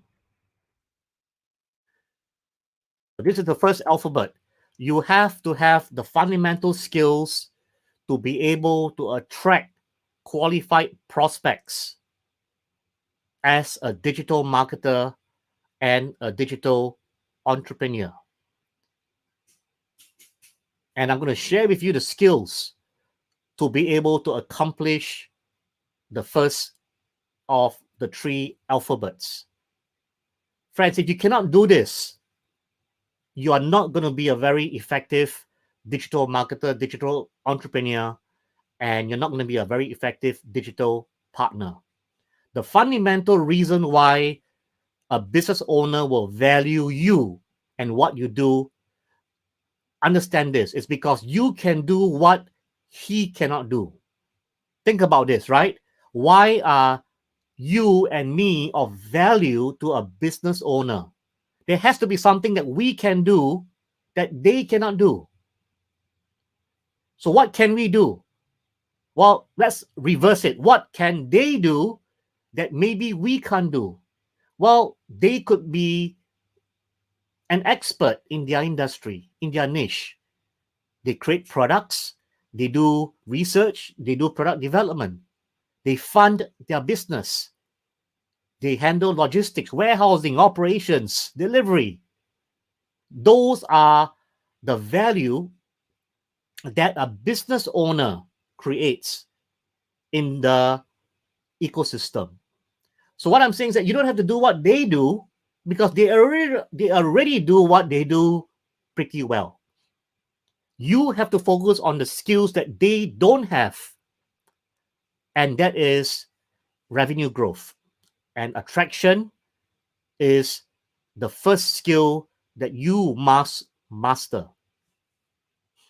Next, convert. There is no point, my friends, you focus on lead generation, Facebook ads. You start to generate 1,000 prospects, but they don't turn into customers. No money. And as they say, no money equals to no honey. Right? No money equals to no honey. You need to learn how to convert. And to convert, you need to learn how to create compelling offers to turn prospects into customers. So that's your next alphabet. Everyone, please comment convert in the chat box. So that's phase 2 of your training. There are 3 sub skill sets that you need to possess to become a revenue growth expert. 1, attract qualified prospect. Number 2, convert them into customers. That's the first sale. Now, most marketers stop here. Big mistake. Don't stop at convert. There is a final skill set I want all of you to learn and master. And the next step is the final alphabet, R. And R stands for retain. Retain. Retain requires you to leverage email marketing primarily because that's the lowest cost method of reaching out to your customers, essentially. So we want to retain them as customers by providing them with loyalty incentives like a loyalty program so that we can turn these customers into lifetime customers. And we also want to turn them into referral partners, otherwise known as advocates, right? So everyone, please oblige me and type in the word retain, because that's your final formula. And incidentally, attract, convert, and retain covers the entire customer journey segment. And these are the sub skill sets that you need to have if you want to become a successful digital marketer and run a successful digital agency that is revenue growth focused, my friends. All right. There's nothing to be shy about this. The more we understand exactly what we need to do, you will now be motivated to acquire the skills that allow you to achieve these 3 subtasks: attract, convert, and retain. Right? Right now, I want you to take a photograph of this slide. This slide exactly. Take a photograph of this, keep it into your mobile phone. I'm going to just smile at you, like, okay, take a photograph of me smiling.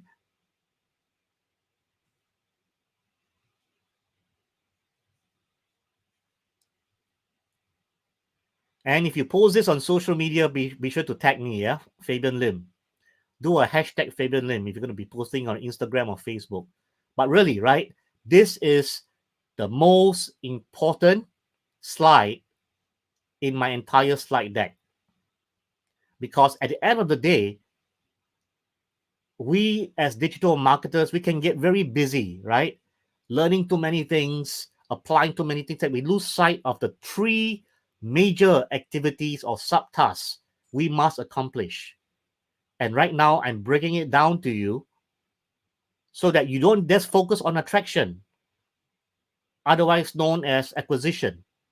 Don't just focus on conversion and leave out retention. Retention is so important. All 3 are important if you are to maximize customer lifetime value, because customer lifetime value equals to revenue growth, equals to revenue share, equals to your wealth, your personal wealth increasing. Let's move on. So, where do we start? And I'm going to tell you this. I will start old-fashioned, not because this is the most profitable skill. It's really not. So let me say this again, right? Website building or website development is not a high-paying skill, but it is a fundamental asset. where a business owner's website gets to be designed and created by you. So what are you doing at this level? At this level, you're building him a house on the internet or an office on the internet. It has not necessarily monetary value, but it has tremendous strategic value, especially when you combine website building with SEO. If you recall, I did tell you that SEO plays the most important role from a traffic acquisition perspective. And you will soon find out that to be able to do proper SEO, you probably need to revamp the entire website. And that's why website building equals to strategic value.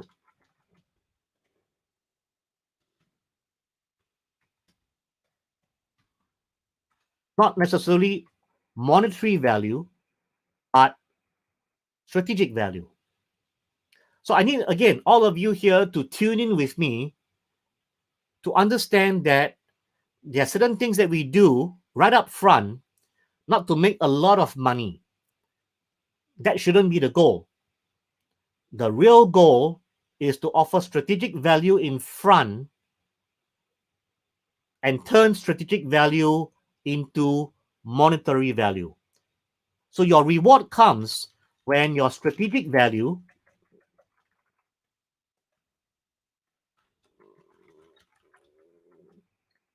is converted into monetary value.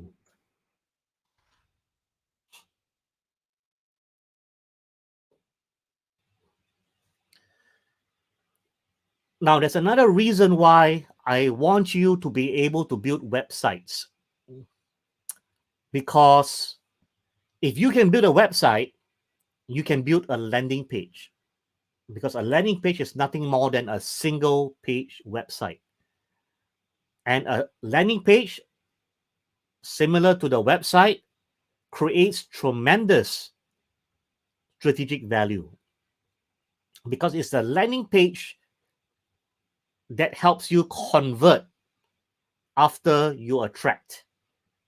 And you need to understand how to develop a highly converting landing page. Remember, A, C, and R. And the landing page plays the role of conversion, C. This is an example of a landing page I helped create for my business partner because we are doing actually profit share. And this landing page alone, with improvements made over time, have created an ROAS, return on ad spend, of 10x. In other words, for every $1 we put in as advertising, we get back $10 or 10 times our advertising costs. And I want you to answer the question, right? If you could turn $1 into $10, how much money would you put in ad spend? The correct answer is as much as possible, because when you can turn $1 into $10, friend, you are building a digital ATM. Your ATM is your auto teller machine, right? You put in one, you deposit $1, comes out $10. It's every business owner's dream to be able to put in $1 and take out $10. You become the business owner's best friend really, really quickly. And that's the reason why you need to learn how to build your own landing pages quickly and effectively. And that's the first step that I recommend all of you go in and hustle and be comfortable with landing page development, website building as the front end. Okay, so the front end, if you have never done any digital marketing before, get your hands dirty, learn how to build websites, learn how to build landing pages. I'm going to share with you the strategic value of this skill set in my next phase and how it helps in the next phase itself. So website building is your first fundamental skill you want to be really comfortable at. It's not going to pay a lot of money, but it has tremendous strategic value downstream. I want all of you to type in website building in the chat box. Now, if you know how to build websites, fantastic, right? You don't have to go learn it again. If you are using WordPress, whatever, up to you.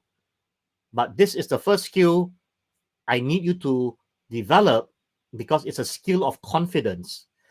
The other thing I want to tell you as well is that the landing page and the website are perhaps the only visual element that your business owner gets to see.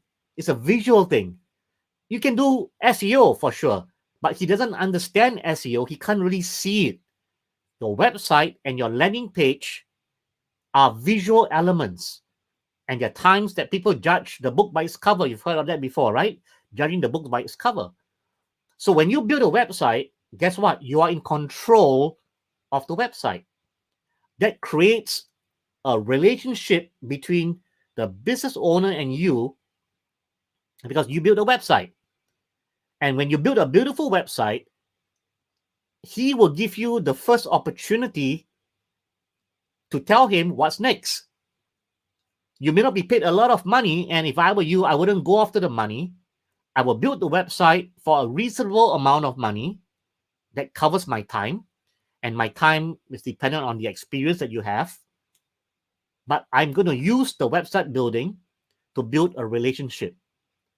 Okay, so the website building, as I said, has a strategic value and is to build a relationship with the business owner. So he who completes the website. Now, some of you may be asking me, what if the business owner already has a website? What do you do? Well, you first need to do a website audit from an SEO perspective and decide or not whether the website needs to be rebuilt. In most cases,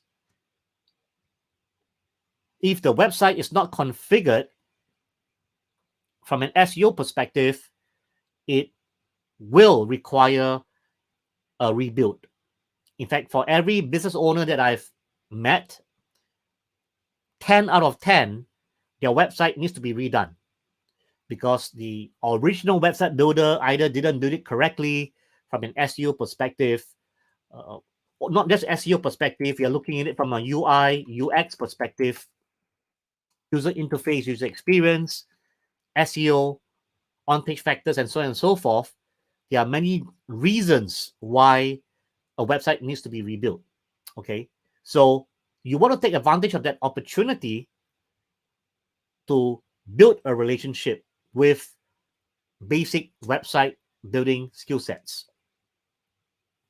Now, what do we do after that? Well, let's look at my strategy over here. So for a beginner digital marketer, the first skill you want to learn and master is website building.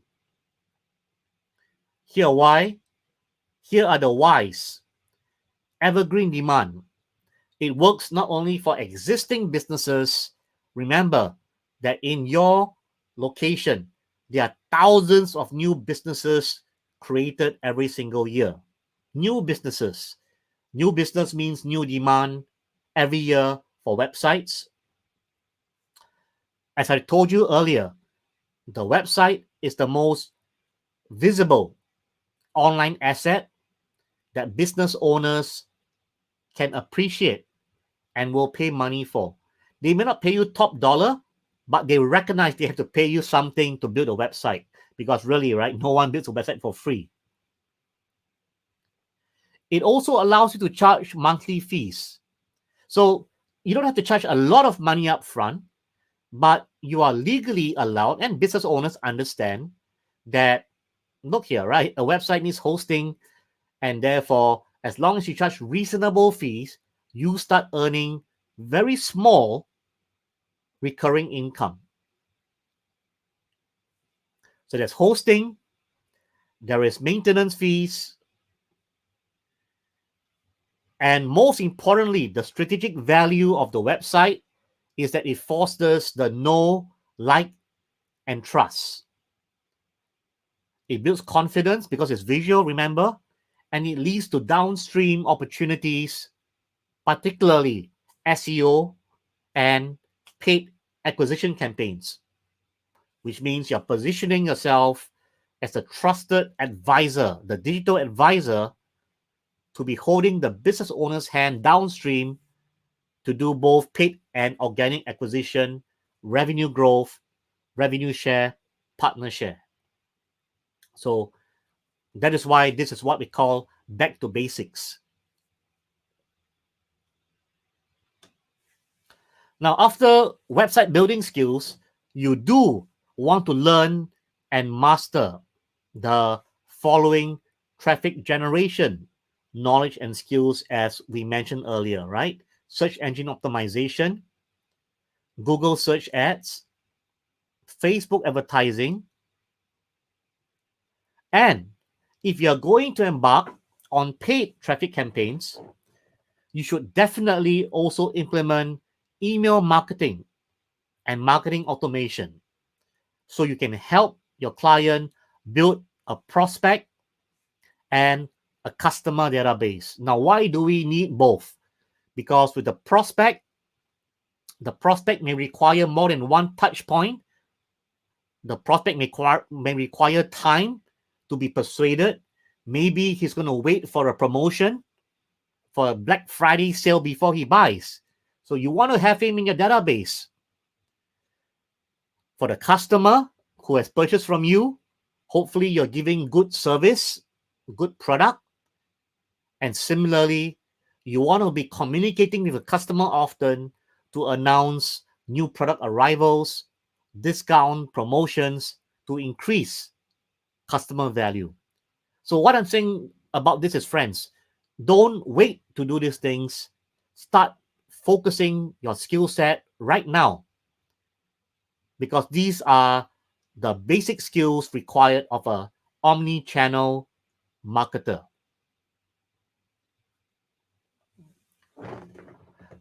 Now, what if you're new?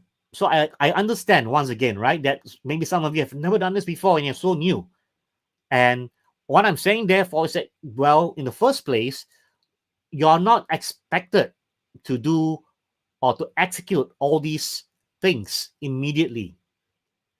When we are looking at all these things, we are talking about website building, the SEO, the Google ads, Facebook ads, email marketing.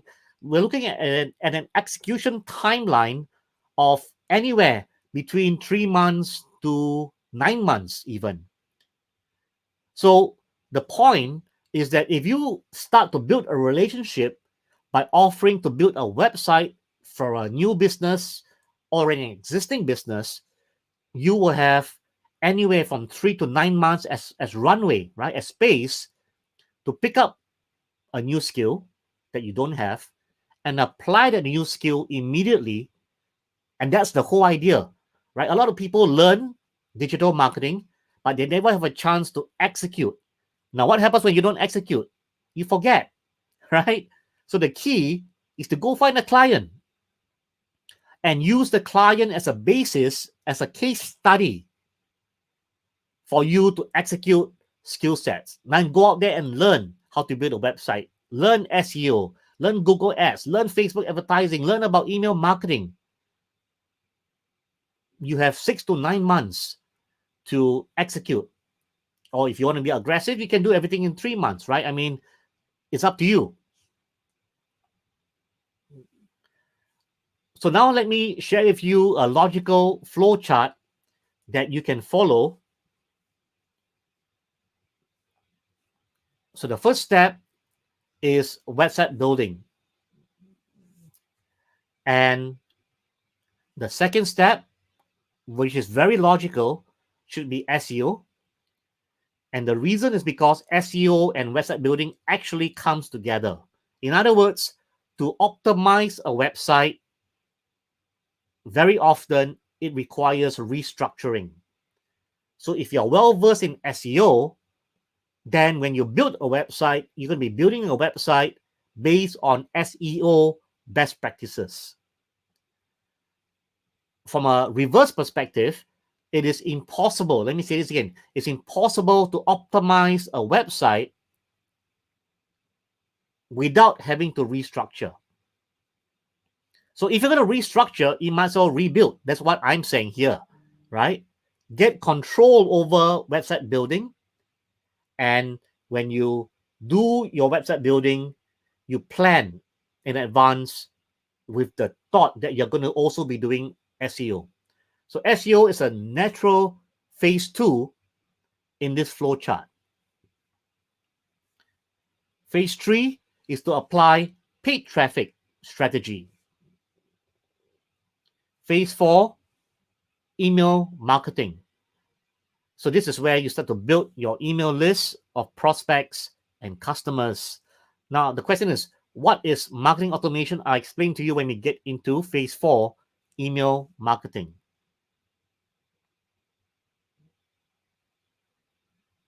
So let's look at website building.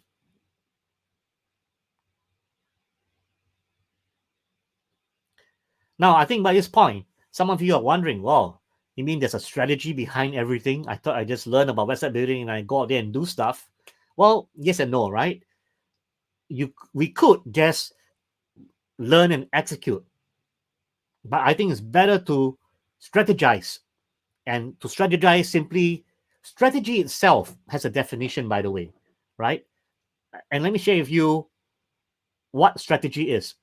Strategy has 3 phases as they call it.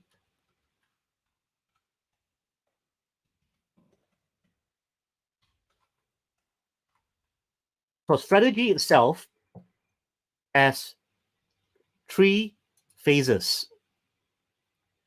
The first phase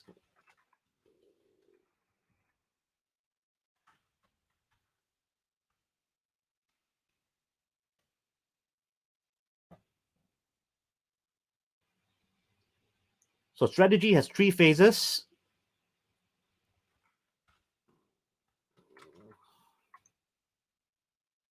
Number 1, where are you? Where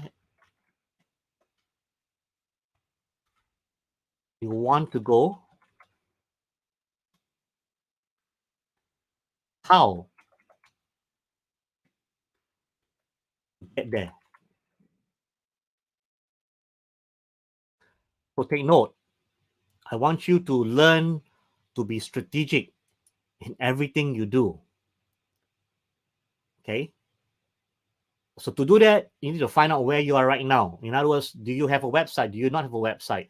Is the website effective? Because the website is the first point of reference for a business owner who wants to have a digital presence. And as I said earlier, COVID-19 has forced every business owner to have a digital presence. So let's look at website building strategy. Well, the first thing, of course, if you're new to this, is to determine the client's industry and preferences. So are you building an e-commerce website, a non-e-commerce website? What are the client's logo, color scheme, and all this basic information you need to have? And this is just for you out there who are very new to these things. And I just want to share with you how I share, right, with complete beginners the easiest way to get moving in website building strategy. So this is not necessarily for those of you who are totally advanced. You do whatever works for you, right?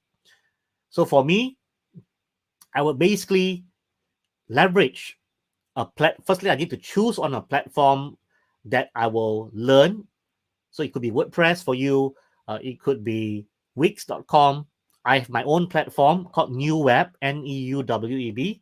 Of course, I'm not forcing you to use my platform, but in this example, I'm saying that, so if I'm going to use my own platform, which is newweb.com, then what I'm going to do is that I'm going to want, right, to go and look at the web platform. In this case, it is NewWeb. And let me just show you what I would exactly do. So here am I at my web builder, newweb.com. Then what I do is that I go and look at the website templates. So every web builder will offer you a range of website templates to get started with, and you choose your favorite website builder. I had to choose mine because that's how I start. Okay, and every website builder will have categories for you. So let's say, for example, you want to look at healthcare for whatever reason. You click on healthcare and you find a template that suits you best. And what I'm trying to say is that maybe you want to help the business with some organic product, whatever. Then you may want to look into this. Okay. And take a screenshot. That's what I'm trying to say. So take a screenshot of the web templates, because you don't really want to start from scratch. That's the whole thing, right? You don't want to start from scratch to build a website. The best way, the cheapest way, the fastest way to build a website is simply to take a template, change whatever image you want to change, and configure it and customize it for the client. Now, of course, if you are a highly advanced person, sure, you can go ahead and build from scratch. Just make sure that you factor in the time and effort it takes to build from scratch. I find it not necessary to build from scratch. I'd rather choose a template out there. And again, every website builder will give you tons of template to choose. And I'm saying that to make it a forced choice, take a snapshot of 5 of these templates, put it into a PowerPoint and say, based on your industry, I recommend, here are the 5 of the designs I recommend that you consider. So you're giving him options, but all the options are part of the website builder, so that when he picks any one of these, you're ready to get going. That's the whole idea with regards to my strategy. Quick and simple for the beginner. Now let's head back to the training. So with that in mind, now you take a screenshot of 5 templates, put it in PowerPoint, because you don't want him to know what builder you're using, because the builders are all quite cheap today, right? They're all like $10 or under $10. You don't want him to know that it's so cheap to host a website. So take a screenshot, use a tool like Jing tool if you want to, put it in PowerPoint and present to him. Now, what is a charging model? I just want to share with you some basics on charging model itself. The sweet spot to me is between 500 USD to 2000, obviously depending on the complexity and how much customization you need to make. Now, the question would be, well, if I'm in Indonesia, for example, would you take a website building project for half the price, like 250 US dollars? Well, a lot depends again on your hourly value, whether or not you have a portfolio of websites you have built before.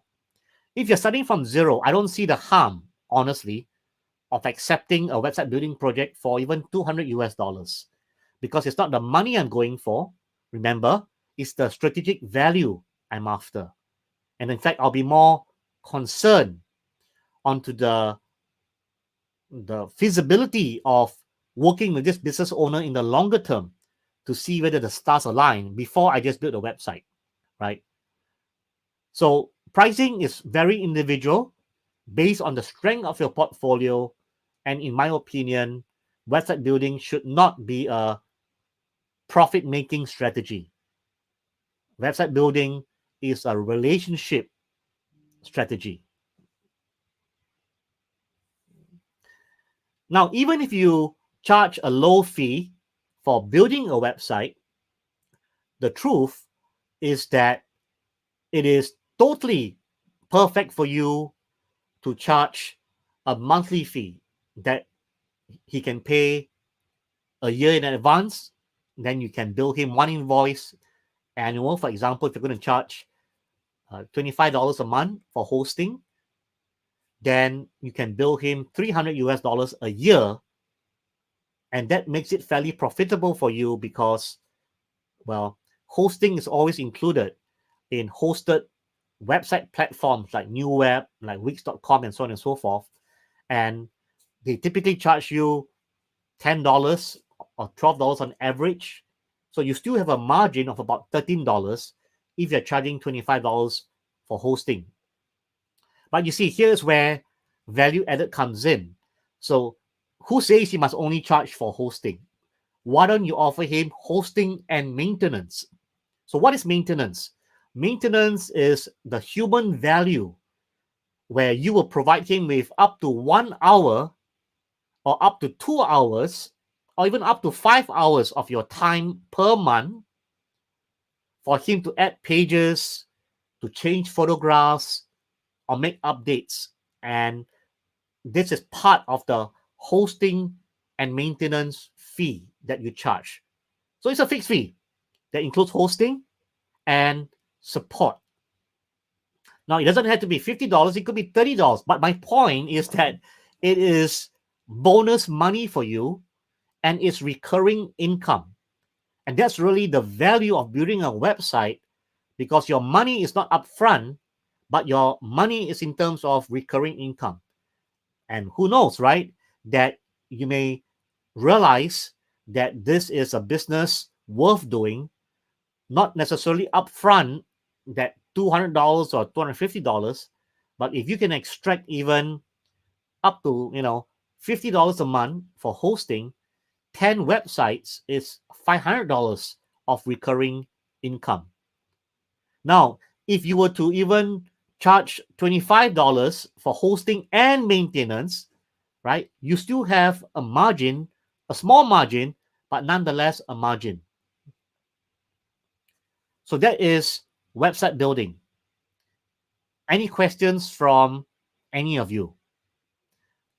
As mentioned again, website building is purely strategic value.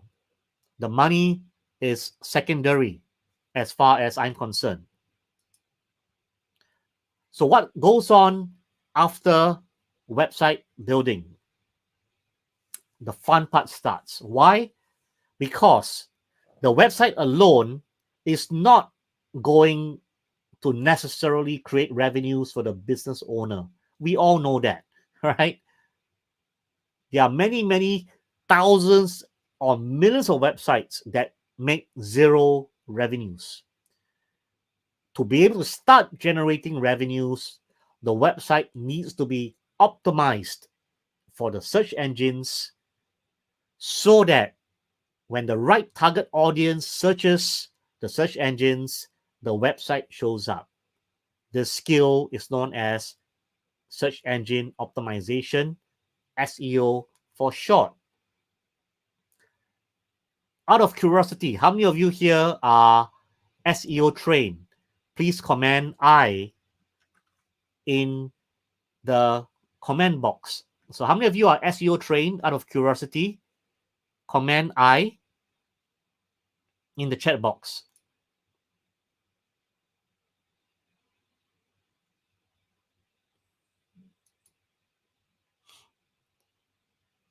I'm pretty sure I'm not the only one.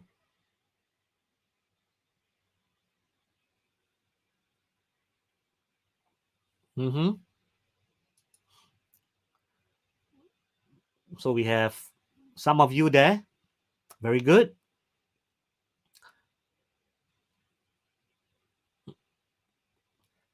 Tekwi, Cindy, Ibis, Salajan, Anon, Johan. Fantastic, right? So Q10 Studio, nice. Now, what do we do from an SEO perspective? Well, first and foremost, the key is from a strategic standpoint is that immediately after you close the website building job, at the same meeting that he says, okay, deal, we will let you build the website for 300 US dollars. In the same meeting, and if it's a Zoom meeting, for example, I would say, well, before you go, allow me to thank you for trusting us to build a website. But before you go, it is important for me to share with you the concept of SEO and the benefits of SEO. And the reason for this is because you want to share with him the value of organic search. Hopefully, you have a portfolio. Then again, same answer. If you do not have a portfolio, you tell him and be honest, right? To say, I just finished learning SEO. And because of this, I don't have a portfolio. But I want you to be my first portfolio. And because of that, I'm going to ask you to give an opportunity to optimize your website. Because without optimization, well, building a website alone does not guarantee revenue growth. I want to be able to help you grow your revenues. And the first step is to do proper SEO, search engine optimization. And I have already done some planning, and let me share with you the SEO plan. And you proceed to share with him your SEO plan, which comprise of all the tasks and subtasks that you will be focusing on when you execute SEO. What you're going to be doing, of course, is that you're also going to estimate the amount of time that you will spend on each of these tasks and subtasks. And with that, be able to calculate the estimated hours you will spend times the hourly rate. I'm going to give you some guidelines. The time frame for SEO is usually going to be at least 60 to 90 days. Because number one, these things cannot be rushed. You want to do a proper job, and you don't want the business owner to have the impression that this is so easy. Spread out your effort over 60 to 90 days. So, at the end of the day, in terms of your pricing, it depends on a number of factors, which a lot of people leave out. See, you can build a website, but a website requires quality content. Now, what content should go on the website? From a business owner perspective, typically their products or their service description, their about us, contact us, some FAQ, and some homepage content. Well, if you just stop there, I can almost guarantee you that your SEO traffic will be very, very limited. So you do need to firstly identify SEO related topics that can boost your traffic.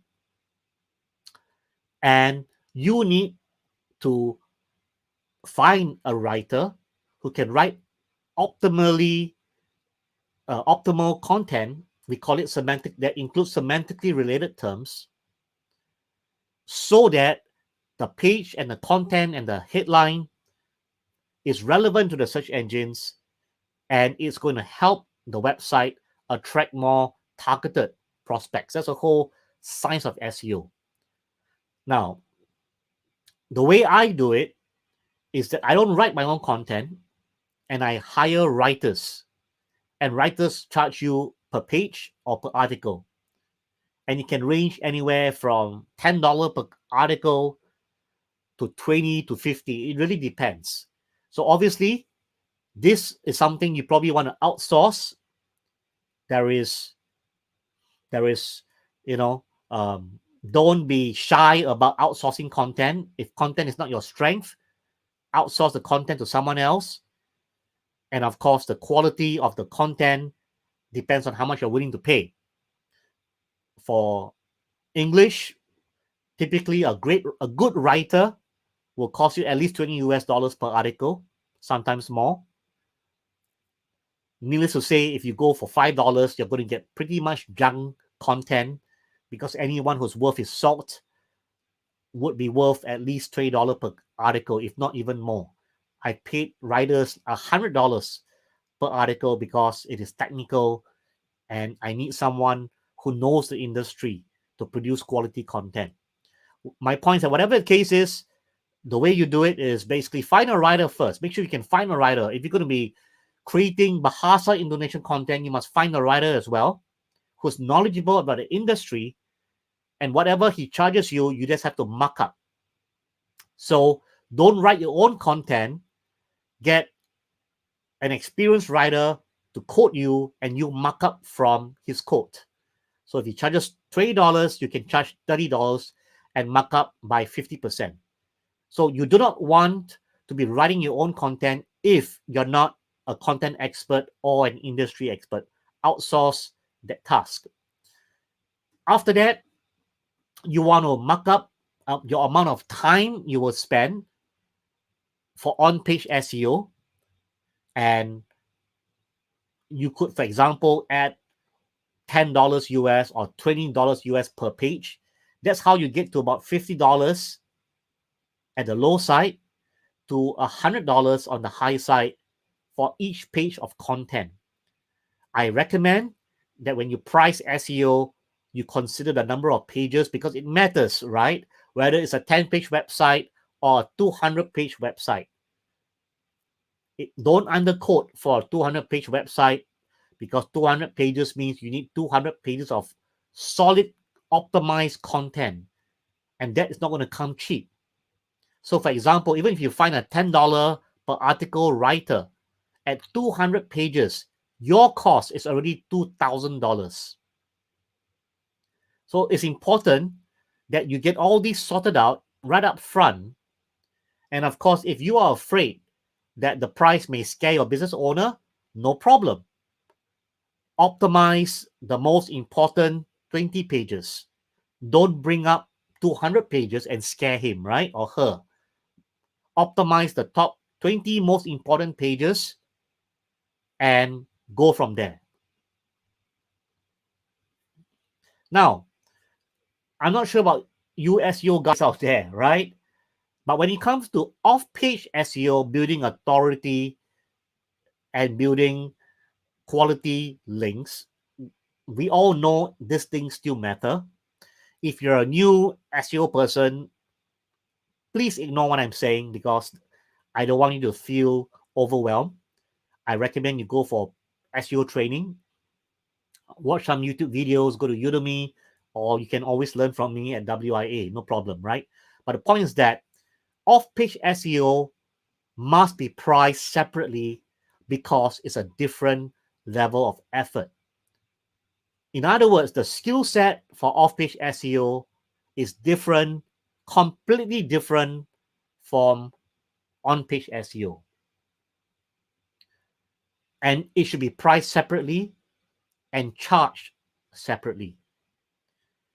So for me, if I am going to help a business owner embark on off-page SEO, the truth is this: I'm not going to do it on my own. I'm going to engage a very reliable, insider-based off-page SEO agency because I know what's needed, and therefore I know the tools and the effort and the quality that they must produce for me, and whatever they charge me, I will uplift as a margin, and I just do the reporting, and I manage my off-page SEO providers. So the key is that in this area, I don't want to be bogged down with writing content, having to do off-page SEO, and messing the whole thing up itself. There are specialists or subspecialists in these doing these things like writing content, or your off-page guys as well. The most important thing is that you must know what is optimized and effective SEO so that you can spot a quality content writer, and so that you can spot and identify a quality off-page guy that will help you build authority and links over a variety of methods, and you are the project manager. Now, what if you are the expert? Well, if you're the expert, then do whatever you need to do, right? I'm just saying that if you are new to SEO, strategically, I already mentioned to you that unless you are a dedicated SEO agency, which I wouldn't do honestly, I would not want to spend time learning how to be a great writer or a link builder. I'll leave those tasks to professionals because I got more important things to do when I'm going for my revenue share. Okay. Remember, you only have 24 hours in a day. And I would rather play the role of an omni-channel marketer than that of an SEO specialist. Because today, I already told you, you cannot just do SEO alone. How many of you are following me? Please comment yes. I know you're still alive. And I also want to keep you engaged in my strategic discussion. All right. Again, you don't have to listen to everything I'm telling you here. It's totally up to you.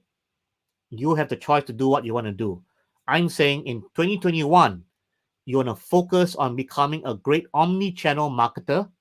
And because of that, you only have so many hours. There's only so many clients you can work with. It's a strategy. There's no right or wrong here. If by now you're tuning in and you're an SEO specialist, so be it. I'm not going to change your destiny. It's not my right to change your destiny. You have to reevaluate, right? Whether or not you have a great future, or maybe you love SEO and you want to do SEO as an agency, that's your prerogative. But even if you're an SEO agency, I wouldn't just do SEO because you will not get to a stage where you're able to demonstrate revenue share.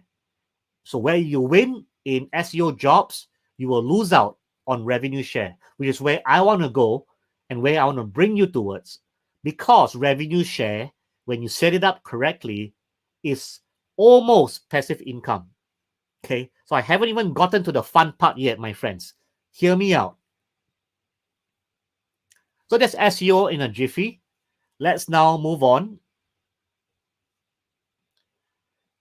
And the next phase is paid traffic. Now let's talk about the value of paid traffic in the scheme of things.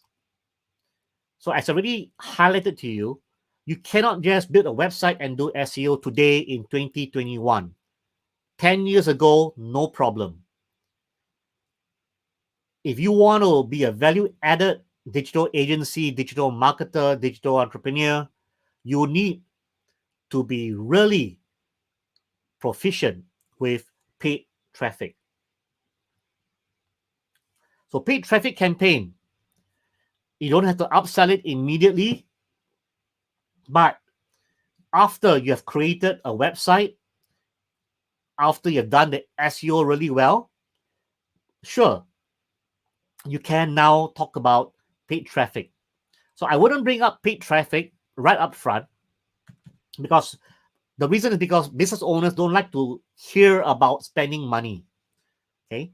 And even if you come here and you talk about paid traffic, I would only do it after I have delivered what I say I would deliver, which is a website and SEO, and demonstrate that my SEO is working. Now, how do I do that, my friends? Right? How do I demonstrate that my SEO has some impact? You're not going to expect a lot of impact immediately after you complete your SEO, but if you've done a decent job, your SEO should attract some traffic. Okay. Now, how do we go about doing that? Well, let me go to Google and show you quickly, right? So, any of you with any amount of SEO knowledge should know that there is Google Search Console that you should link to your website, and Search Console gives you very specific instructions on how to do that.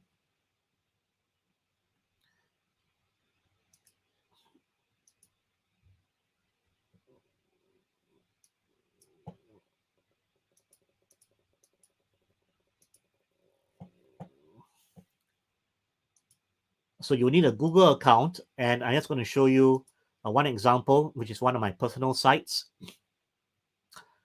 So to demonstrate the effectiveness of your SEO campaign is to show them your Search Console screen, which if it's a new website should be 0 and pointing upwards with some, well, at least impressions, right? So with impressions, your business owner will start to see queries like this. And just to be clear, you, as a new website, you may not get clicks. That's the truth. You may not get clicks. And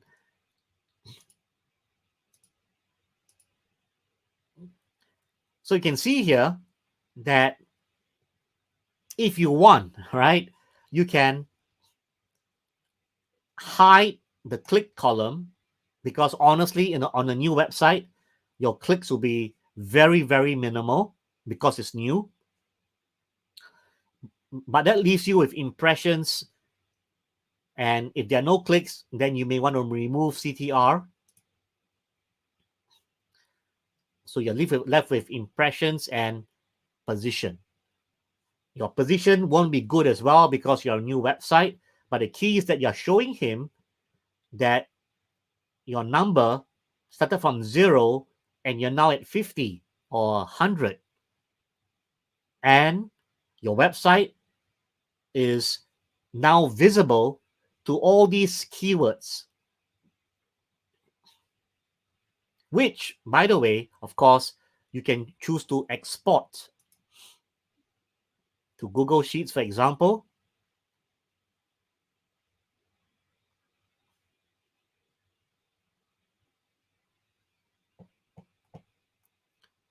And if you want, of course, you can hide your clicks and CTR.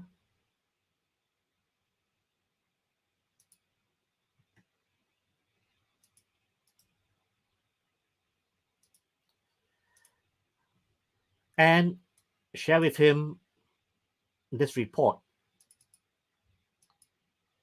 Now, as I said again, when you're new, you're not going to have such mature keywords coming to your website. But everyone starts from 0, by the way, right? So my point is that you are showing him this report as a proof of concept that your SEO is starting to work. And because of that, then to say, I want to help you to accelerate acquisition. Why? Remember, right? We learned about A, C, and R, which is attract, and attract is acquisition. I want to help you speed up acquisition.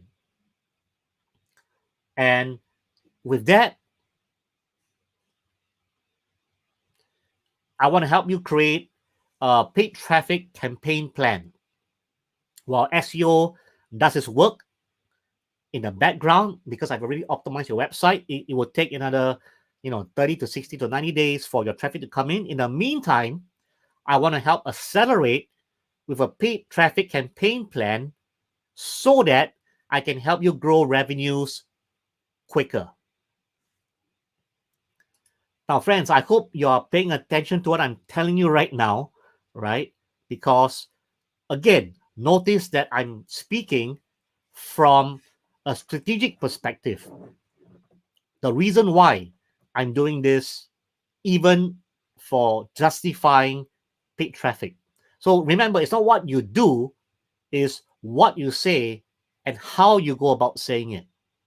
And I always reference to revenue and revenue growth. Continuing over here, we said that I can help you create a paid traffic campaign plan, and this will comprise Google Search Ads campaign. Why? Because it works beautifully for both B2B and B2C, and it's the most targeted form of traffic. So you need to understand what Google Search Ads is all about.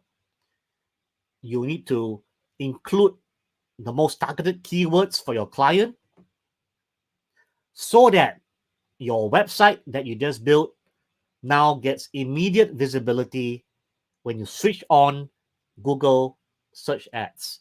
Again, out of curiosity, how many of you in this training is Google Search Ads trained?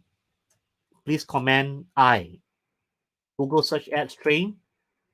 If you're Google Search Ad trained, please comment I so that I see which one of you are Google Search Ads trained.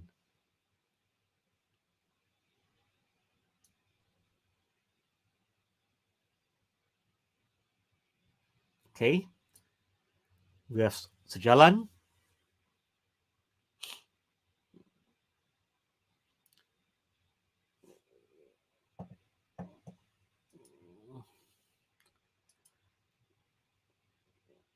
Not as much as SEO, no problem.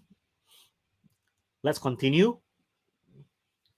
So if you are B2C, you definitely want to plan to run a Facebook ad campaign.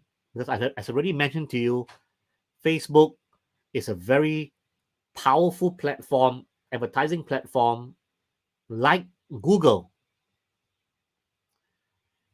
And it has artificial intelligence and machine learning. Now, what does artificial intelligence and machine learning really mean in English, right? What it means is that Facebook tracks the behavior of your prospects and your audience. They know who buys from e-commerce websites. They know who likes to register on forms. They know who clicks to external websites. They know who engages with your ad or post, which means click like, comment, or share. And of course, they also know who doesn't take any of these actions. So they have access to critical behavior information that we don't have. And when we advertise on the Facebook ad platform, obviously Facebook want us to be successful because they want us to keep paying money. They want our lifetime value as well. And when you choose the right campaign objective, and that's really, really crucial, Facebook will guide us to the best of their ability, given how we select our audience. And Facebook will, within the audience we have selected, help us to find the most qualified amongst the audience we selected to help us achieve our campaign objective, whether it's lead generation, is e-commerce sales, or website traffic. So Facebook ads, if you're targeting consumer traffic, you absolutely must execute Facebook ads campaign and learn to be a master at it. So let me ask you again, how many of you here are familiar with Facebook ads, please comment FB so I know who you are. Please don't be shy.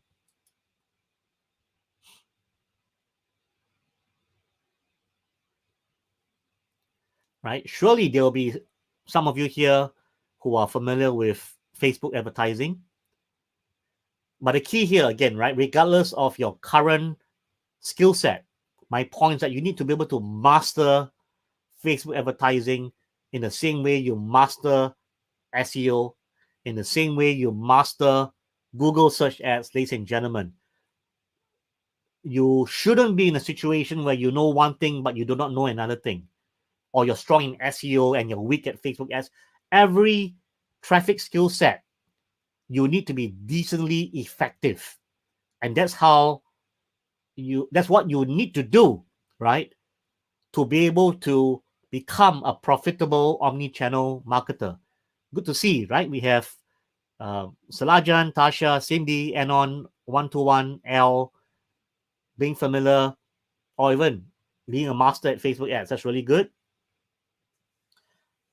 The next thing, as I said, is that when you run paid traffic campaign, particularly, if I were you and you want to achieve phenomenal results, and this admittedly will be a separate scope because I don't think we have time to talk about this thing now, is to create a purpose-built landing page to highlight a specific product or service and drive your paid visitors to a landing page, which is a one-page website essentially, or it could be a hidden page on your website rather than directly to the website itself. Again, this is a little bit deep. I will not attempt to explain, but my point is that if you are promoting a specific product or service and you want to see phenomenal conversions, you should have the habit of creating landing pages for that specific product rather than drive your paid traffic to websites, because landing pages typically convert better because they require less clicks around your website, and all the information is provided to a visitor, not just a product info, the benefits, the features, the social proof, the testimonials, even the buy now buttons, right? They're all on one page, and that helps you improve conversions. Now, how about charging model? The charging model that I would apply in a traditional agency model would be $500, for example, one-time fee per channel. Why? Because it requires different setup for Facebook and such ads. They are not the same channel, they're not the same expertise, and they require separate setup times. If you are new and your client is used to management fee approach, and you're new and you want the business and you want to develop a relationship, don't walk away from him or her, right? As I said, when you're new, you have to be a little bit humble. And even, I've trained you, for example, to look at revenue share and all these things. Understand that not all clients will be open to that. And it takes time to build a relationship. So it's your call.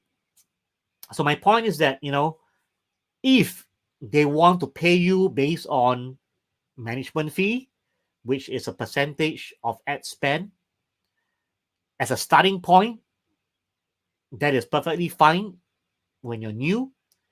To be honest, I wouldn't do that because I believe my value is at a revenue share level.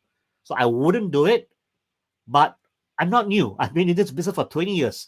I have a right to choose who I want to work with. But if you are new, my friends, right, all I'm trying to say is be humble. And if your benefit is strategic, for example, because you want to be able to work with a real business, on a real ad budget, then this becomes experiential learning. Therefore, your learning is strategic in value more than monetary, as I already said. And if you can perform well at a management fee level, you could, down the road, convert your management fee to revenue share. The key is, regardless of how you're paid, you need to generate revenue growth.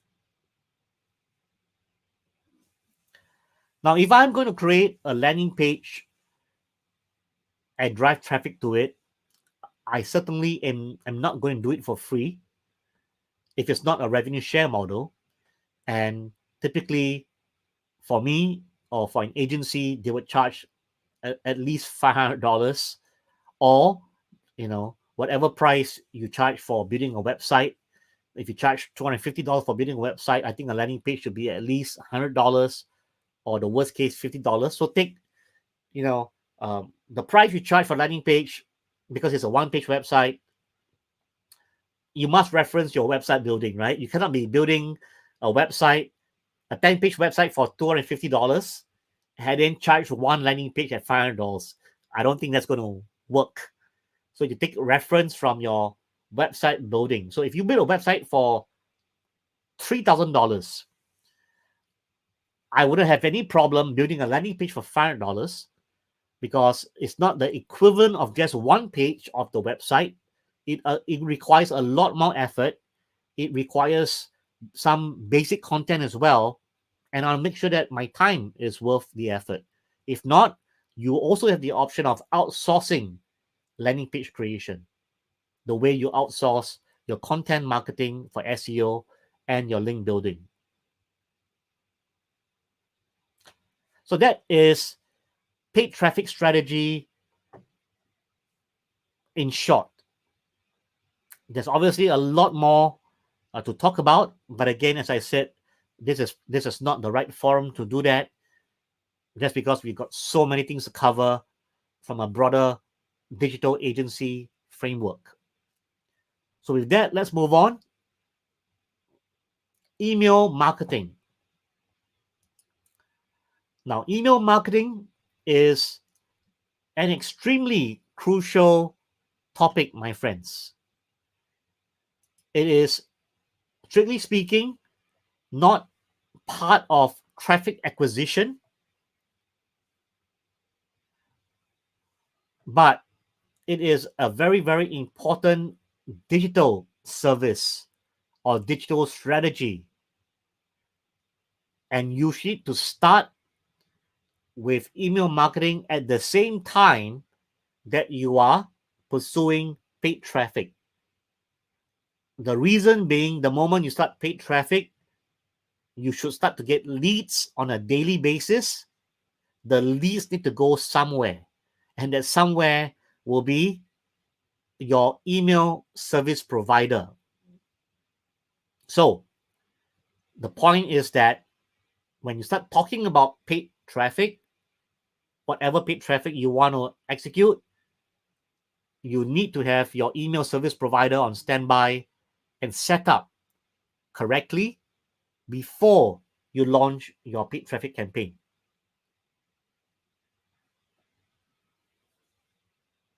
Next, you want to create an email marketing and marketing automation plan.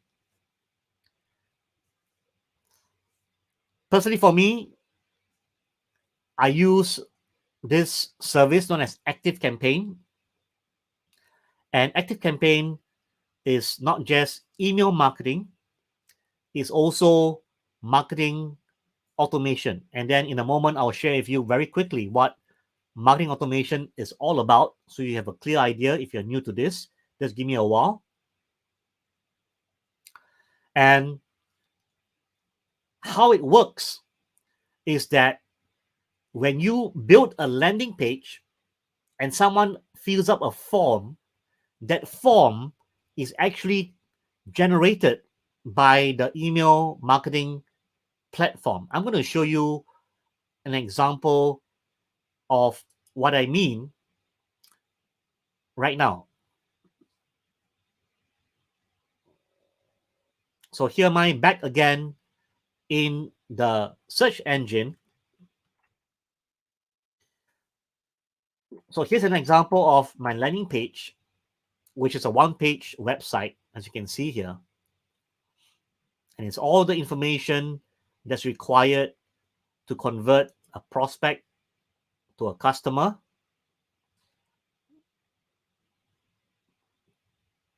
And the web form or the registration form, as you can see here, is generated by my email marketing service provider, which is ActiveCampaign. So what happens is that when the prospect fills up the name, email, and phone number and the course selection, this information goes straight into ActiveCampaign. And that's the reason why you need your email marketing service provider or your email marketing service set up before you start your paid search campaign or your paid social media campaign. Because the traffic comes onto the landing page, they must fill up a form, and this form has to be set up, obviously, prior to running the paid search campaign.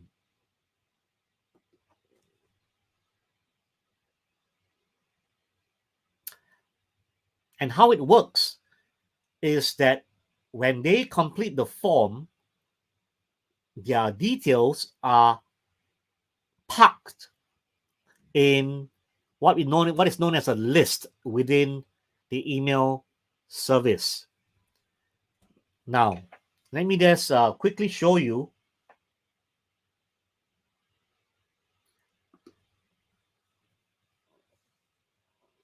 And just give me a moment as I set up my digital whiteboard to share with you on how this flow works.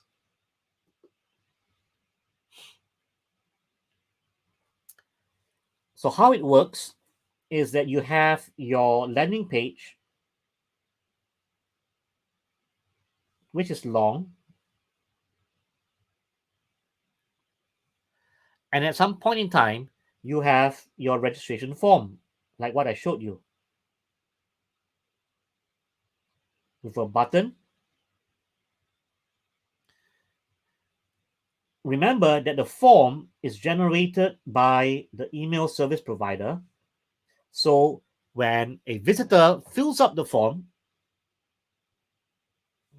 his information goes into a list. Let's call this a prospect list.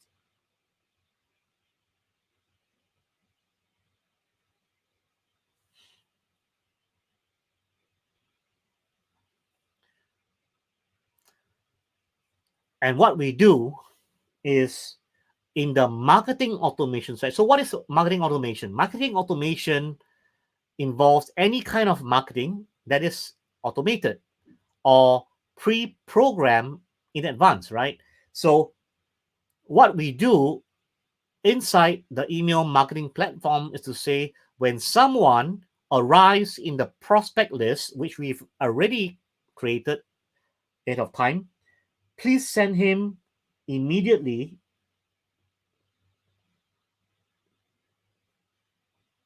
an initial email. And the initial email will be sent to the prospect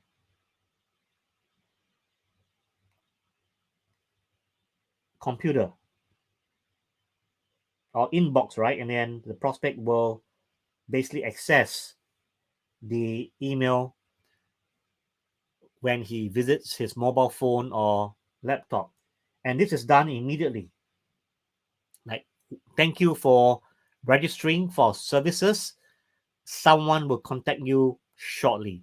So he receives this immediately upon registration. What marketing automation can do is basically to send him another email, for example, a week later. So in 7 days' time, we're going to send him another email to try to build a relationship with him. So this is what we call time-based automation.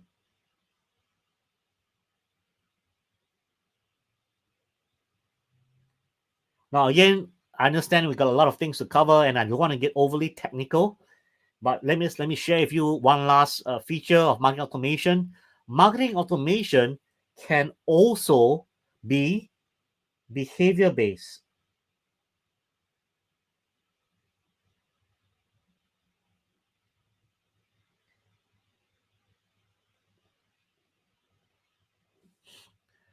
So, an example of a behavior-based email would be someone who did not open, right? Did not open email. Any email. Did not open any of my emails last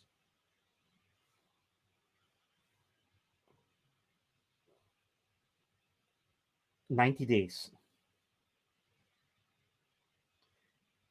So in a situation like this, I can set the system to send a special email only to those people who did not open any of my emails since they joined my prospect list in the last 90 days. So this is behavior based and time based, right? And only when they meet this criteria will they receive this special email. In other words, if the prospects opened any of the emails in the last 90 days, they will not receive this special email at the 90-day point. So the decision and the automation of email based on time and or behavior is known as marketing automation.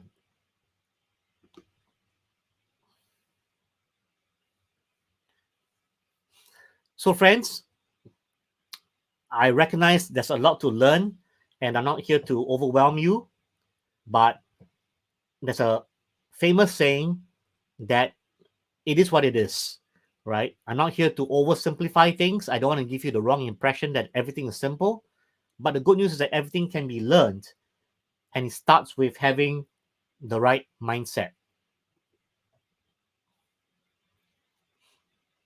So let's move on. Charging model for email marketing and marketing automation. It comprises a setup fee because there's quite a lot of setup that you have to do. And you could also charge a monthly fee as a service, which means that you are in charge of sending out a newsletter, for example. And if you're going to be involved in email marketing, you should be the one that's also helping them create some kind of a content calendar. A content calendar is basically a calendar, and the content, the weekly content that you will send out, including setting up the marketing automation based on behavior as well. Again, all these details you can find in available marketing automation training. And the beautiful part about email marketing and this particular module is that this module absolutely helps you to generate revenues. In fact, email marketing is all about revenue growth, because every email that you send to them, there's a chance that someone who reads the email are likely to take action. Now, of course, not all emails should be a sales-based email. You want to balance between a sales-based email, or what we call transaction-based email, versus content. So as much as you are creating your marketing automation sequence, it shouldn't all just be based on sales. They're very often you want to educate them. Again, for example, if you are in an e-commerce business of selling meat produce, raw meat, for example, or chicken or poultry, I think you want to educate them on where your meat comes from, your beef comes from, your chicken comes from, the difference between Angus beef, Wagyu beef, the difference between Australian beef and Brazilian beef in general. What else do we have? We have grain fed versus grass fed beef. Is there a difference? How about comparing it with locally produced beef, which should be cheaper, but how do you explain the price difference? So all these kind of education, which is typically the reasons why people don't buy from you, because they don't understand the value versus the price, and there's no value to price equilibrium. Now, how do you go about closing the price value gap? Education. And education, therefore, the best mechanism to educate your prospects and your customers is through email marketing, for sure. How many of you are still following? Can you please comment I? We are now into our final phase. And in the final phase, I'm going to share with you, amongst other things, a 100% free resource based on our partners, Vendesta. In fact, you guys will be the first people in Indonesia to benefit from the Vendesta platform. And because I'm partnering with Vendesta along with Ryan, you guys will be the first people to understand what the Vendesta platform is, which is designed for digital agencies. And the goal over the coming weeks and months is to train you on the Vendesta platform so that you can now scale your digital marketing business regardless of the level of knowledge that you have, and you're able to potentially even grow your agency teams regionally, locally, and globally as well. So there's a lot of exciting things to watch out for. And all these I'm going to share with you in my final segment, which is how to get started. All right. So since you've come this far, I'm sure you're curious and eager to know what is the formula for digital agency or digital marketer success.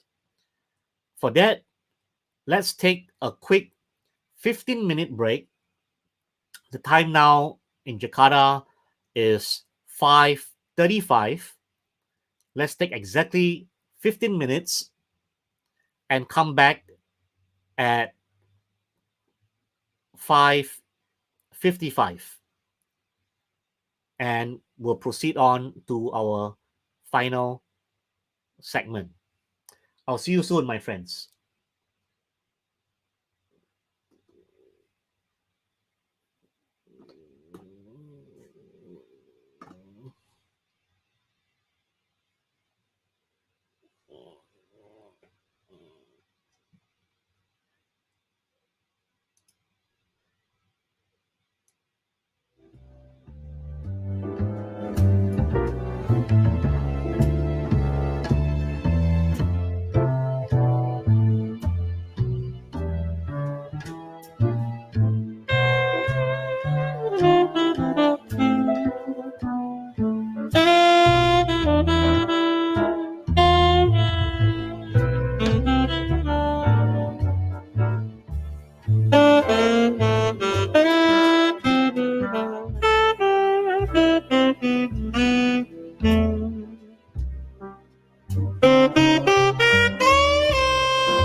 Hello and welcome back to this final session.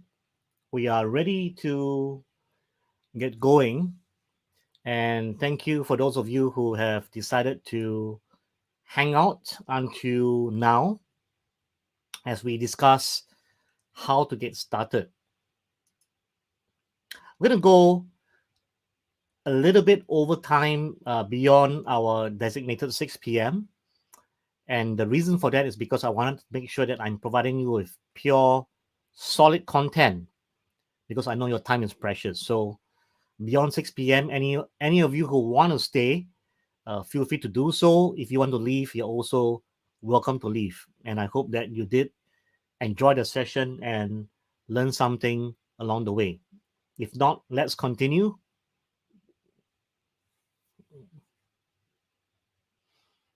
So let's move on to the action plan, how to get started.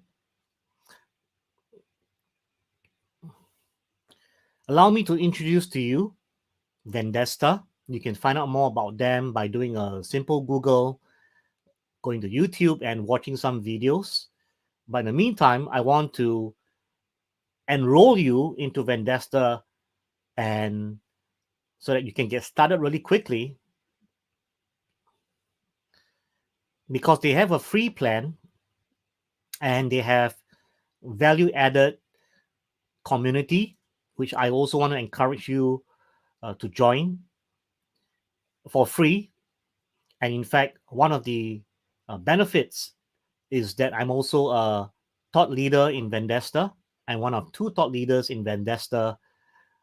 And we have a vibrant community to help you advance in your digital marketing and digital agency journey. Very quickly, here is the sign up link. It's vipurl.me/Vendesta. So I'm just going to provide you with the link again, and you can sign up right now as you're listening to this presentation.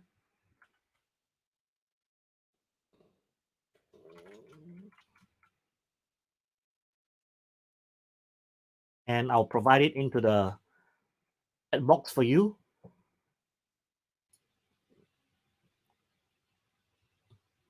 And as mentioned, it's a totally free activity as part of my longer term partnership to introduce Vendesta to Southeast Asia. And all of you here are welcome to join us, come on board as the first among the first in Indonesia for sure to join our Vendesta community. So the URL is https://vipurl.me/Vendesta. And of course, I look forward to seeing you on the inside.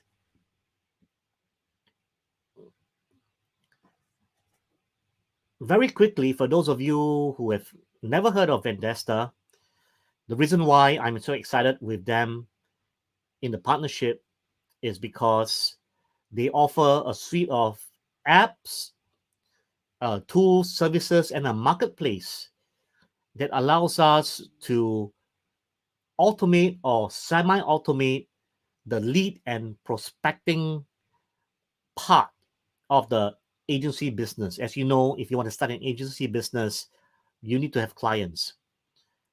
Before they become clients in the customer journey, they become prospects. And Vendesta helps you accelerate the lead, prospect, and client acquisition by allowing you to leverage the Vendesta platform so that your lead, prospect, or client, firstly, have a place they call home where you're going to help them to connect free services like Google Analytics, your Google Search Console data, your Google My Business page, and even basic paid traffic tools like Google search and Facebook ads. Their benefit is that by having a relationship with you, they benefit with a free business app as seen on the screen here, and a weekly report of their digital visibility and presence. The magic of this report is generated by Vendesta on the back end, and because you brought them on board the platform when they receive the report, should they need any services as a result of this relationship, well, you are the contact person, right? So Vendesta work on the back end, and you are on the front end as the sales and contact person. And the entire app, by the way, is also white labelable, which means you can white label it with your own brand, and Vendesta just works on the back end. The client never knows is Vendesta doing the heavy lifting. And that's really what's exciting about the platform, is that they also have a suite of tools known as the Local Business Online Toolkit, which Vendesta developed at the start of COVID-19. And what these are free tools that allows you, the Vendesta user, to gift GIFT to business owner so that the business owner can benefit from each of these tool components to help them digitalize their business more easily.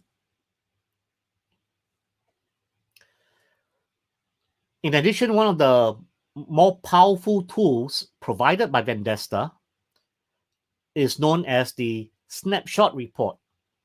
And what a snapshot report is basically a report. You treat it like an audit of their website. So obviously they would need to have an existing website. And in fact, this is a great report to help them audit the health of their website with a view of doing an audit at first and a website revamp later on. So this report, which is generated by the Vendesta system, looks at the business from various perspectives. One is obviously the website visibility.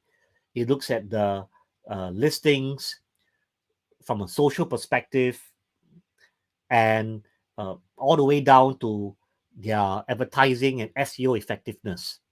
So this report has a grading for each of these components, and what you want to learn as a Vendesta user is how to interpret the report, how to interpret the grades for reviews, listing, social, website, advertising, and SEO. And the beautiful thing is that the Vendesta report also comes with recommendations. So what you need to do is to understand what recommendations they are providing and use the report as a communication tool to communicate the findings and the action points. And hopefully by that point in time, you would have become top of mind as a trusted digital advisor to be executing the improvement changes and the findings itself.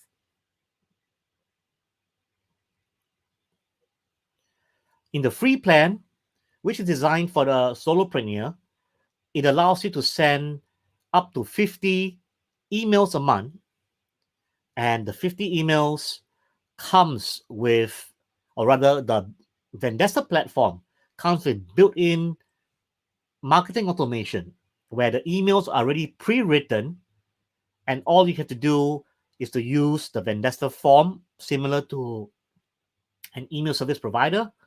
So Vendesta provides you with a form to place on your website or your landing page, and when your prospect registers for a free website assessment, remember the snapshot report, then they will be added onto the email marketing sequence for the snapshot report, and they start receiving the snapshot report findings and also recommendations on each of the areas that they can improve on. And all these emails are pre-written by content experts.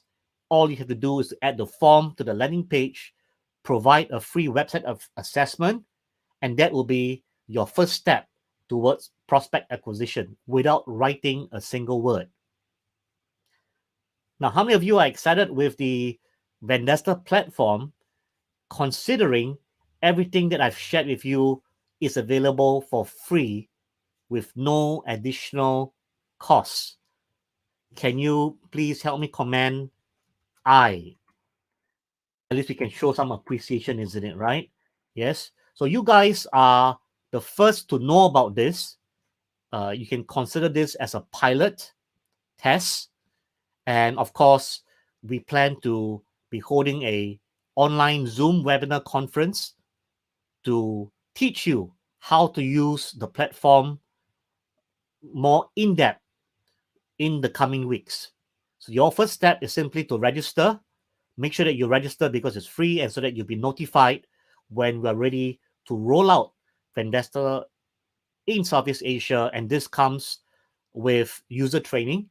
I must say that this training on Vendesta are for digital marketing practitioners like you and me.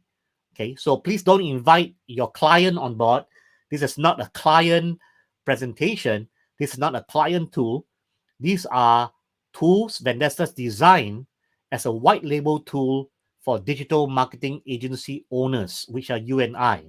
You can be a one-man show, no problem at all right? So we want to learn how to leverage tools like this to allow us to scale our lead and prospecting, because when we can scale our lead and prospects, we grow our business and our revenues grow at the same time. So this is coming soon, akan datang in Southeast Asia, and I will share with you when we are ready to conduct training, which will be provided by the Vendesta team based in Canada for us itself. In the meantime, you just have to register to be notified. And once you get into the Vendesta mailing list and Conquer Local Academy particularly, please join my group in the community. There's a group dedicated to digital agency, like users like yourself, and it's a bit basically a community group where I control, and I'll be announcing more plans and training for Southeast Asia.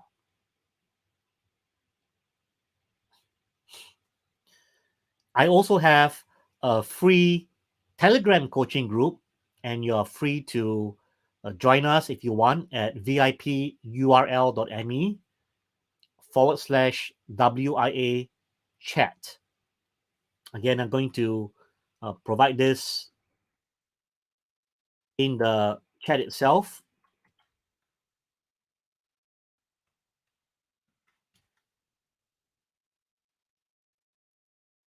And this is where I make announcements on my Zoom sessions.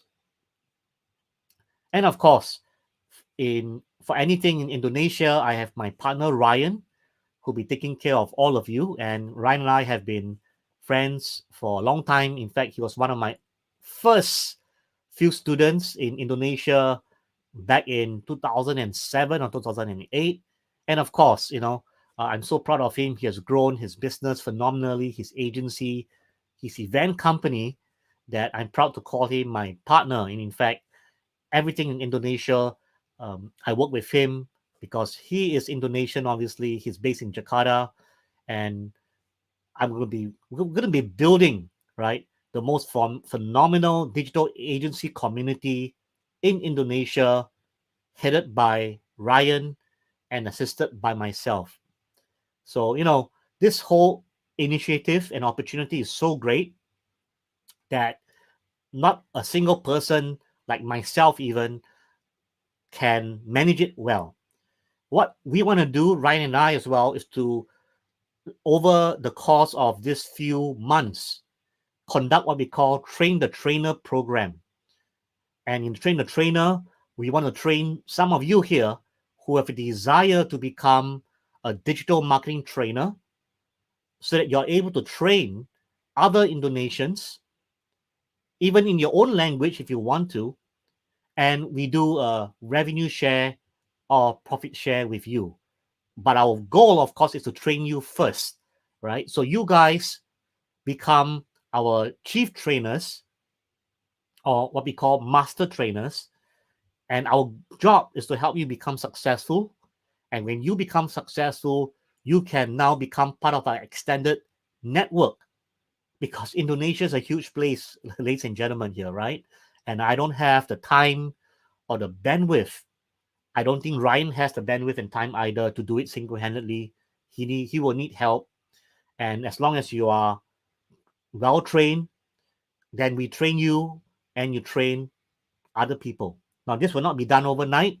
This will be done over a period of time, but definitely now's the time to increase the standard of digital marketing knowledge and training in Indonesia. And we want to work with you, right? So stay in tune for that, for our Train the Trainer program.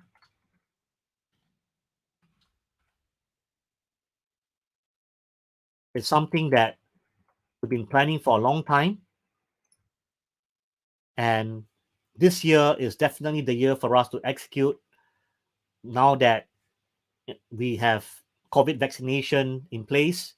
So it's a matter of time before business goes back to normal.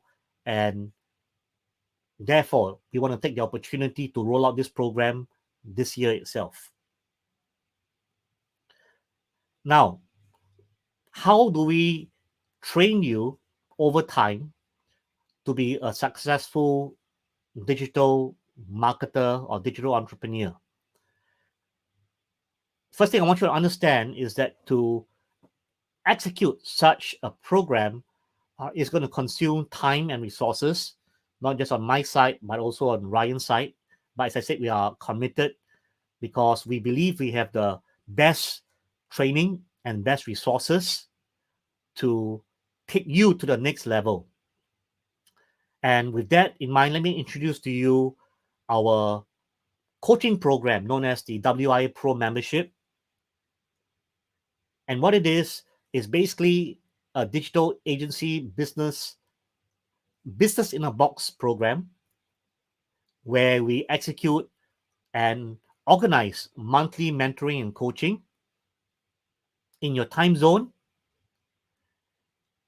where we also give you the tools like proposal templates, because we are already using them in our business, in our agency business itself. So there's a proposal template for SEO, a proposal template for website building, and so on and so forth. So that rather than you have to build them on your own, because many of you could be a one-man show, you can leverage on what we have done already for years, take our templates and go out there and bring on board your clients without having to start everything from scratch. So when we say templates, we mean not just templates, but proposal, presentation templates. And of course, as already mentioned to you, if we want to supercharge the one-man agency like yourself, we want to be leveraging technology. And we've already partnered with Vendesta. So watch out for our Vendesta training, because we want you to know how to use Vendesta platform as a tool for not just client attraction, but also for client retention. And of course, to this end, you want to promote yourself and your services. We already have what is known as a ready-to-go digital agency website template. In a few weeks' time, I'm going to announce what is known as the Underdog Method ongoing coaching program. And this allows you to refine how you identify potentially profitable businesses to partner with on a revenue share or profit sharing. As what I've announced to you earlier, I'm going to share with you live case studies, which means real companies I'm working with and partnering with, and how you can duplicate my success. So the way we build the community is that when you come on board, we arm you to be successful, so that each and every one of you can go out there and duplicate our program, which means you bring on board your own students by leveraging all our assets and tools and training resources. And when you bring your students to our coaching program, we want to reward you. So we have a 2-tier program called the WIA Pro Affiliate Referral, where we pay you 35% for your direct students and 15% for your indirect students. That's how we grow the community with you so that you're also profiting from your outreach efforts. And we're not just asking you to go and outreach for free. We want to reward you so that this can become a referral income along with all your other streams of income itself. This is probably going to help you become profitable really quickly because we talked about building websites. So I want to persuade you that instead of going to Wix.com or WordPress.com and start to deal with very complicated technology, I want to convince you to come on board my newweb.com platform, to learn my platform and use my platform for your clients. And to help you do that, as part of this monthly membership, I want to be able to give you 25 coupon codes for you to build up to 25 websites and 50 landing pages where the 25 websites and the 50 landing pages are included in your WIA Pro monthly membership. So there's no additional fees. You pay a one-time per month. So it's a monthly membership fee, which I'm going to price it fairly affordably for you. But you can go out there and use the coupon code, go and bring on board up to 25 clients, charge them a one-time fee, and then charge a monthly fee for hosting. And you will see yourself in profit if you obviously take action. And the good news is that our website comes with, today, it comes with e-commerce capability. And if you are going to enable e-commerce for your client, our website, we have e-commerce website templates, and you don't have to pay extra. This is part of your 25 allocation. And there's no extra fee for e-commerce as long as you keep the number of products to under 20, I believe. Sorry, under 15. So you can choose e-commerce templates and load up to 15 products for no additional cost. But of course, you can charge your client an e-commerce management fee or hosting and maintenance and keep all the profits. So yes, I want you to use website building as an acquisition strategy, charge a low one-time fee and monthly maintenance fees, because I'm hosting your websites and there are no additional costs for you to pay every single month. Now, how much does it cost? Well, this entire package, I believe, is reasonable and will be profitable to you if you take action. So it's $39.95 USD a month. It's the cost of a good meal, I would say, right? In Indonesia, it's the cost of one good couple meal, maybe one good couple meal. And the URL is wiaoffice.com. You can sign up anytime you want. And when we identify you, because we know your country, the bonus is that you will get the assistance of Ryan and his team, because we want to be able to coach you guys and give you extra privilege being our part of our Indonesian community. So Ryan will be taking care of you. And of course, I will be doing some partnership allocation of revenues to Ryan so that he has the resources, the financial resources to help you become successful. And once you become successful, then I really want you to work with us to build your own community And even though we didn't talk about this, but training is a great way to build your capability, to grow your agency, and also to work with us as a trainer to build your own student community, because then your student community can work with you and they can join your agency, leverage on your Vendesta platform to generate revenues together rather than remain a one-man show. So the URL for this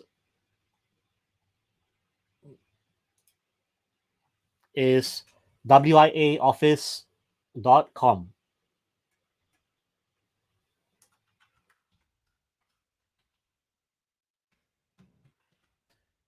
Actually, it should be HTTP, not HTTPS. That's to let you know first, right?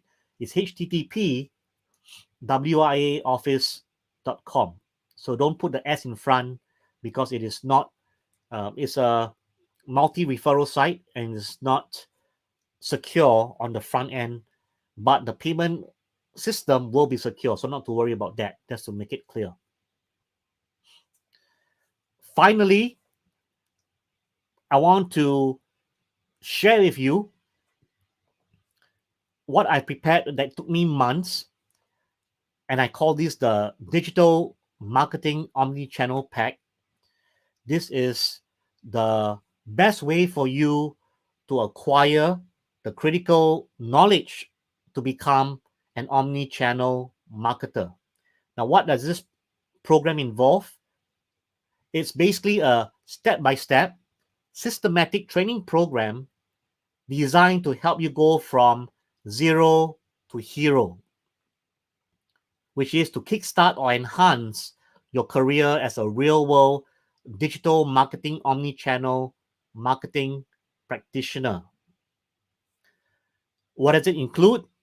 It includes all the training required that I mentioned earlier, and that includes website building, a one-day video training for website building, 2-day video training for search engine optimization, 2-day video training for Facebook marketing intensive, 2-day training for Google search ads, and 2-day email marketing video training.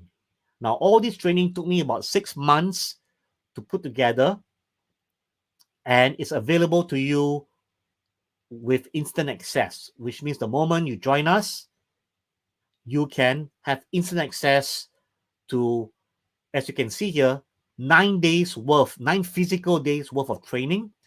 It will take you time to go through this, but hey, time is what we have right now. And I suggest that you start the training based on my basic strategy, which is start to learn how to build websites, then SEO, and then start with Facebook marketing, Google search ads, and then finally email marketing.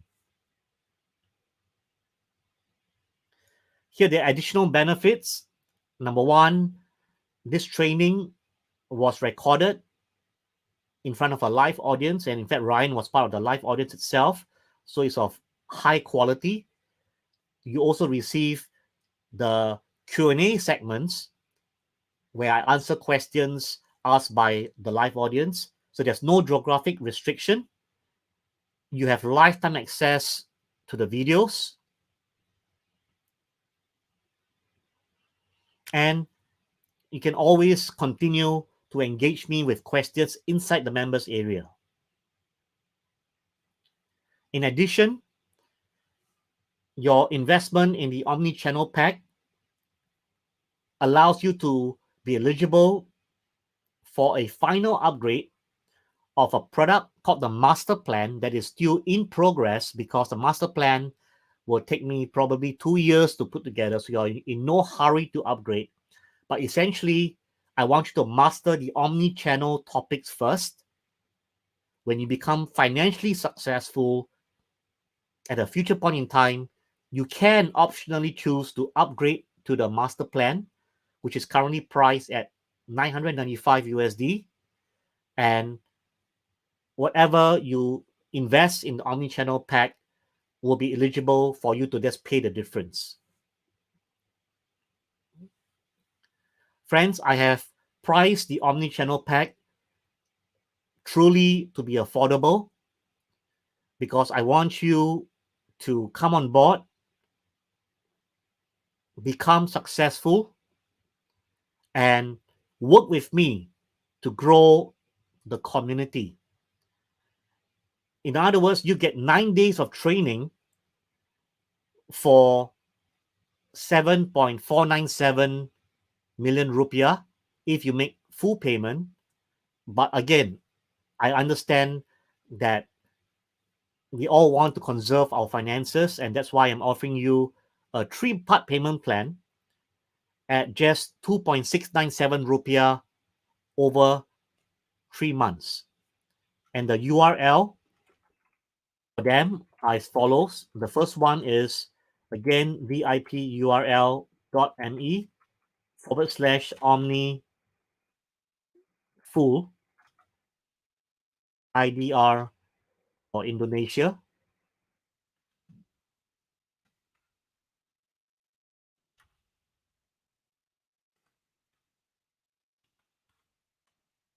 And the other one, Omni plan for the 3-part payment plan. And to make it even easier for you, my partner Ryan will be the one that you'll be dealing with and paying in local currency to minimize your currency translation. And of course, Ryan will be the one who will be providing you the support as well, right? So regardless of your knowledge in digital marketing, I can show you that my training is 100% top quality. In fact, I challenge you to come and join me in my training. I believe that you become what other people call a Fabian Lim fan really quickly because I don't compromise on knowledge. I've been doing this business for the last 20 years.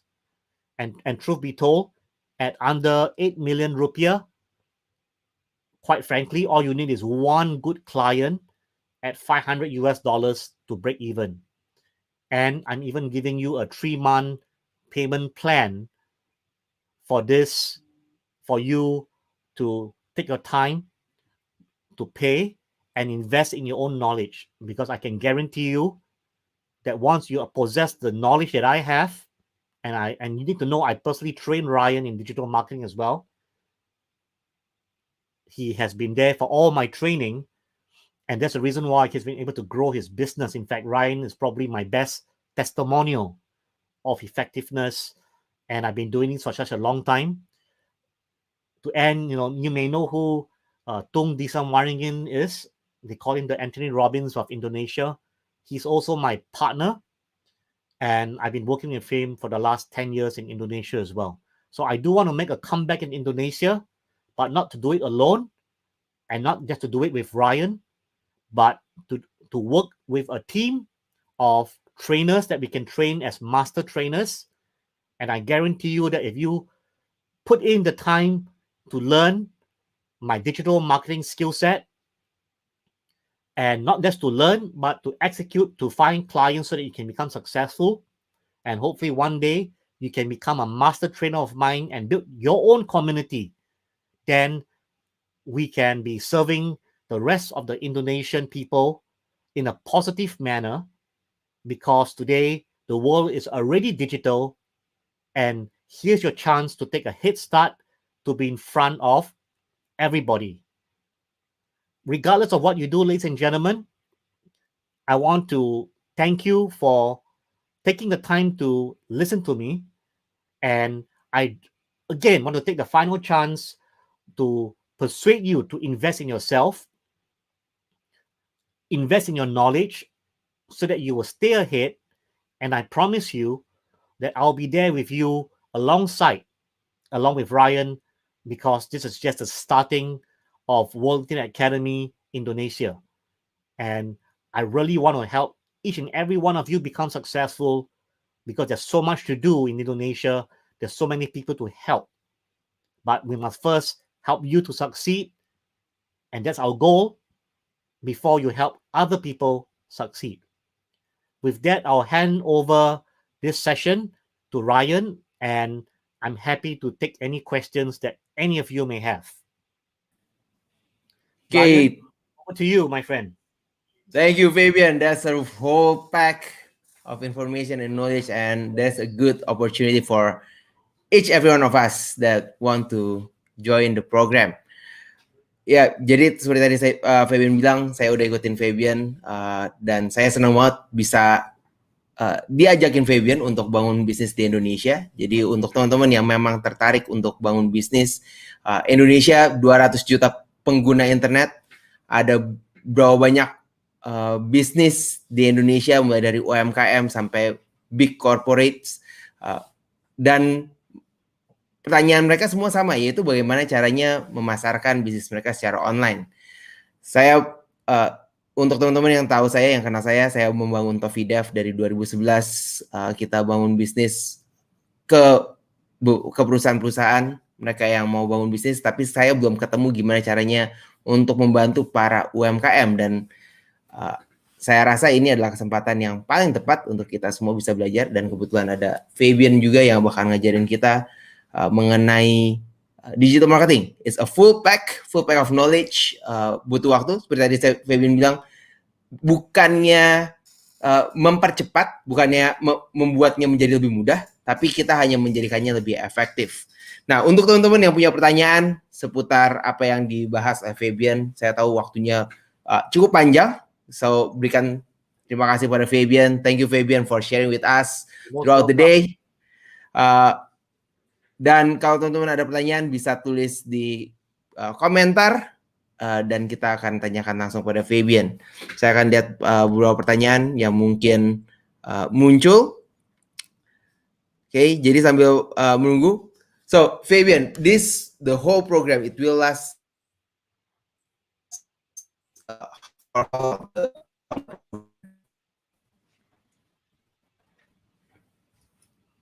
Okay, I think I lost you, Ryan. Can you repeat your question? The internet was down. Okay. Yeah, maybe my connection. Jakarta, Indonesia connection has been quite bad for a few days. Okay. Yeah, so for the omni-channel program, so how long is the program will last if they join the program itself? So the answer is that you will get instant access. In fact, there's a mobile app that the platform that I'm using, my learning management system called Kajabi, allows you to download the Kajabi app and therefore access all my training via your mobile phone itself. So the good news is that you will receive lifetime access to all my training, including lifetime updates. This is important because I need you to know that Facebook platform, Google search, even SEO changes over time. And rather than you have to go somewhere else to relearn, come back to WIA because I want to provide you with updates as best of my ability. So first thing is this: the moment you make your first payment, right, will give you access to the platform and you have lifetime access. Now, how fast you want to go through it, I recommend that you go to my training at least one training a month, because the training honestly is quite heavy. I think Ryan can testify. He went through all my training and we do 1-2 day program every single month. So that will be a good pace for you. Obviously, you can do it faster, but I must warn you that the knowledge is very, very heavy. So do it at a pace of one training a month so that by the time 6 months passes, you should be fairly competent as a digital marketer. Hopefully, you also want to find a client where you can implement all my strategies. And as I said, pricing is just secondary. Primary is the opportunity to hone your skill set. Okay, wow, that's good. And maybe some of the audience is asking, what is the first step then? Because it's a full pack of knowledge, and well, I can assure everyone else that the content is very intensive. It's a mind-blowing content, But for those who just starting, what is your best suggestion for them? So it's very clear that the sequence that you want to be learning is the same sequence that I presented to you. And I'm going to show you again what that sequence looks like. So you're going to follow my flow chart when it comes to the sequence. And the sequence is as follows. You will start with website building. So watch my website building training first. And the moment you're ready to build a website, then go acquire your first client. Money does not matter, as I already told you at this point in time. And while you're building the website, because it's going to take at least a month to build the website, start to focus on my next skill set, which is SEO, search engine optimization. So in the right sequence, learn about website building first, then learn SEO, then learn Facebook ads, Google search ads, and finally, email marketing. So as you can see here, that my flow chart and my training methodology is fully aligned. So this is the answer that when you are starting from zero, which is what I think Sugeng is asking as well, how do we become successful? You must first acquire the critical and minimum knowledge and skills required in the business. Website building, SEO, Facebook ads, Google ads, email marketing. And I'm giving you all the training, right? Single provider. You don't have to go elsewhere. You just have to follow me. And with Ryan guidance, you'll be a superstar in no time. Obviously, I expect you to put in your own effort as well. But that's the answer here. You start off with website building, build your confidence, and then learn SEO, Facebook ads, Google ads, email marketing. And I'm providing you with all this training, right, for under 500 US dollars. Oh, that's good one. And I think there is well, for me, even for me, it's something that is very very new. Like because before I try to do a lot of things and it can make you confused. That's why we need mentor and we need a guru to teach us and guide us. That's the most important. Right. We need someone to guide us throughout the process. Oke, jadi semoga menjawab buat teman-teman. Jadi emang ada 4 langkah yang perlu dikuasai untuk teman-teman untuk bisa mastering di dunia digital. Tadi ada website, SEO, paid ads, dan email marketing. 4 ini apakah menggambarkan semua strategi yang ada? Menurut saya masih ada dunia yang lebih luas. Tapi untuk kita memulai, setidaknya untuk kita start pertama kali, itu sudah jauh lebih dari cukup dan kita udah dapat belajar dengan lebih detail melalui konten yang diberikan oleh Fabian. Sekali lagi kalau misalnya teman-teman masih punya pertanyaan mengenai materi yang kita bahas sepanjang hari ini, bisa berikan di kolom chat. Fabian, there is a question from Fajar. He wants to know more about the program. Will you send more details after this about the program? Can you send it? I will send all the offer slides, including the Vendesta links and everything, in PDF to you, and then you can distribute to them. That's awesome. Yeah, no problem. Okay. Discussing, there is one question from Hiroko. Can the lifetime instant access be accessed from another computer? Like he might have home computer, office computer, smartphone, tablet. Can he? So the answer will be no problem as long as it's your own personal. You're asking for personal multi-access. That's not a problem, right? So as long as you are accessing it on multiple devices, because look here, admittedly, we all have multiple devices. And I want you to be able to access my training. If you're taking the train or you're stuck in traffic, put on your headphones and listen to me. At least you're learning something while being stuck in traffic in famous Jakarta, right? So, yes, the answer will be yes. You have a multiple access rights on a personal basis. Yeah. Okay. Yep. Jakarta, even during the pandemic, the Jakarta traffic is Oh getting my, really? back You to have normal. traffic during a pandemic? Okay. Yeah, now it's back to normal. Even Oh, even okay. even worse because everyone is taking their own car to drive to work. Or because to So be safe, is it? To be safer. yeah, taking the public transport can be risky. So Ah, they right. they take their own car. So it's getting more packed for Jakarta traffic. For those who are Wow. in Jakarta will It's agree. interesting. I spoke to Patung Tung Disamaringin yesterday on Zoom, and he was a COVID victim, which is really scary. He almost died. But I think God say not yet, so he come back to earth and survived. But really scary, his story. Yes, that's the risk. But I think in Jakarta people are brave enough to going to work, stay at office, because it's pandemic. It's hard, but here it is the new opportunity about Correct. the the Perfect. digital business, and I think this is the best time to start. Absolutely. Okay, so any final words from you, Fabian? Well, for all of you who are looking at it and you may be considering it, for example, on the knowledge, I can tell you this, right? Knowledge pays the best investment.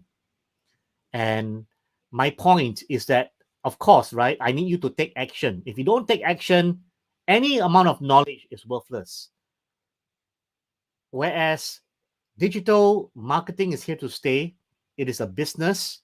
And the reason why I say it's the best investment is because it allows you to live the lifestyle that you so desire.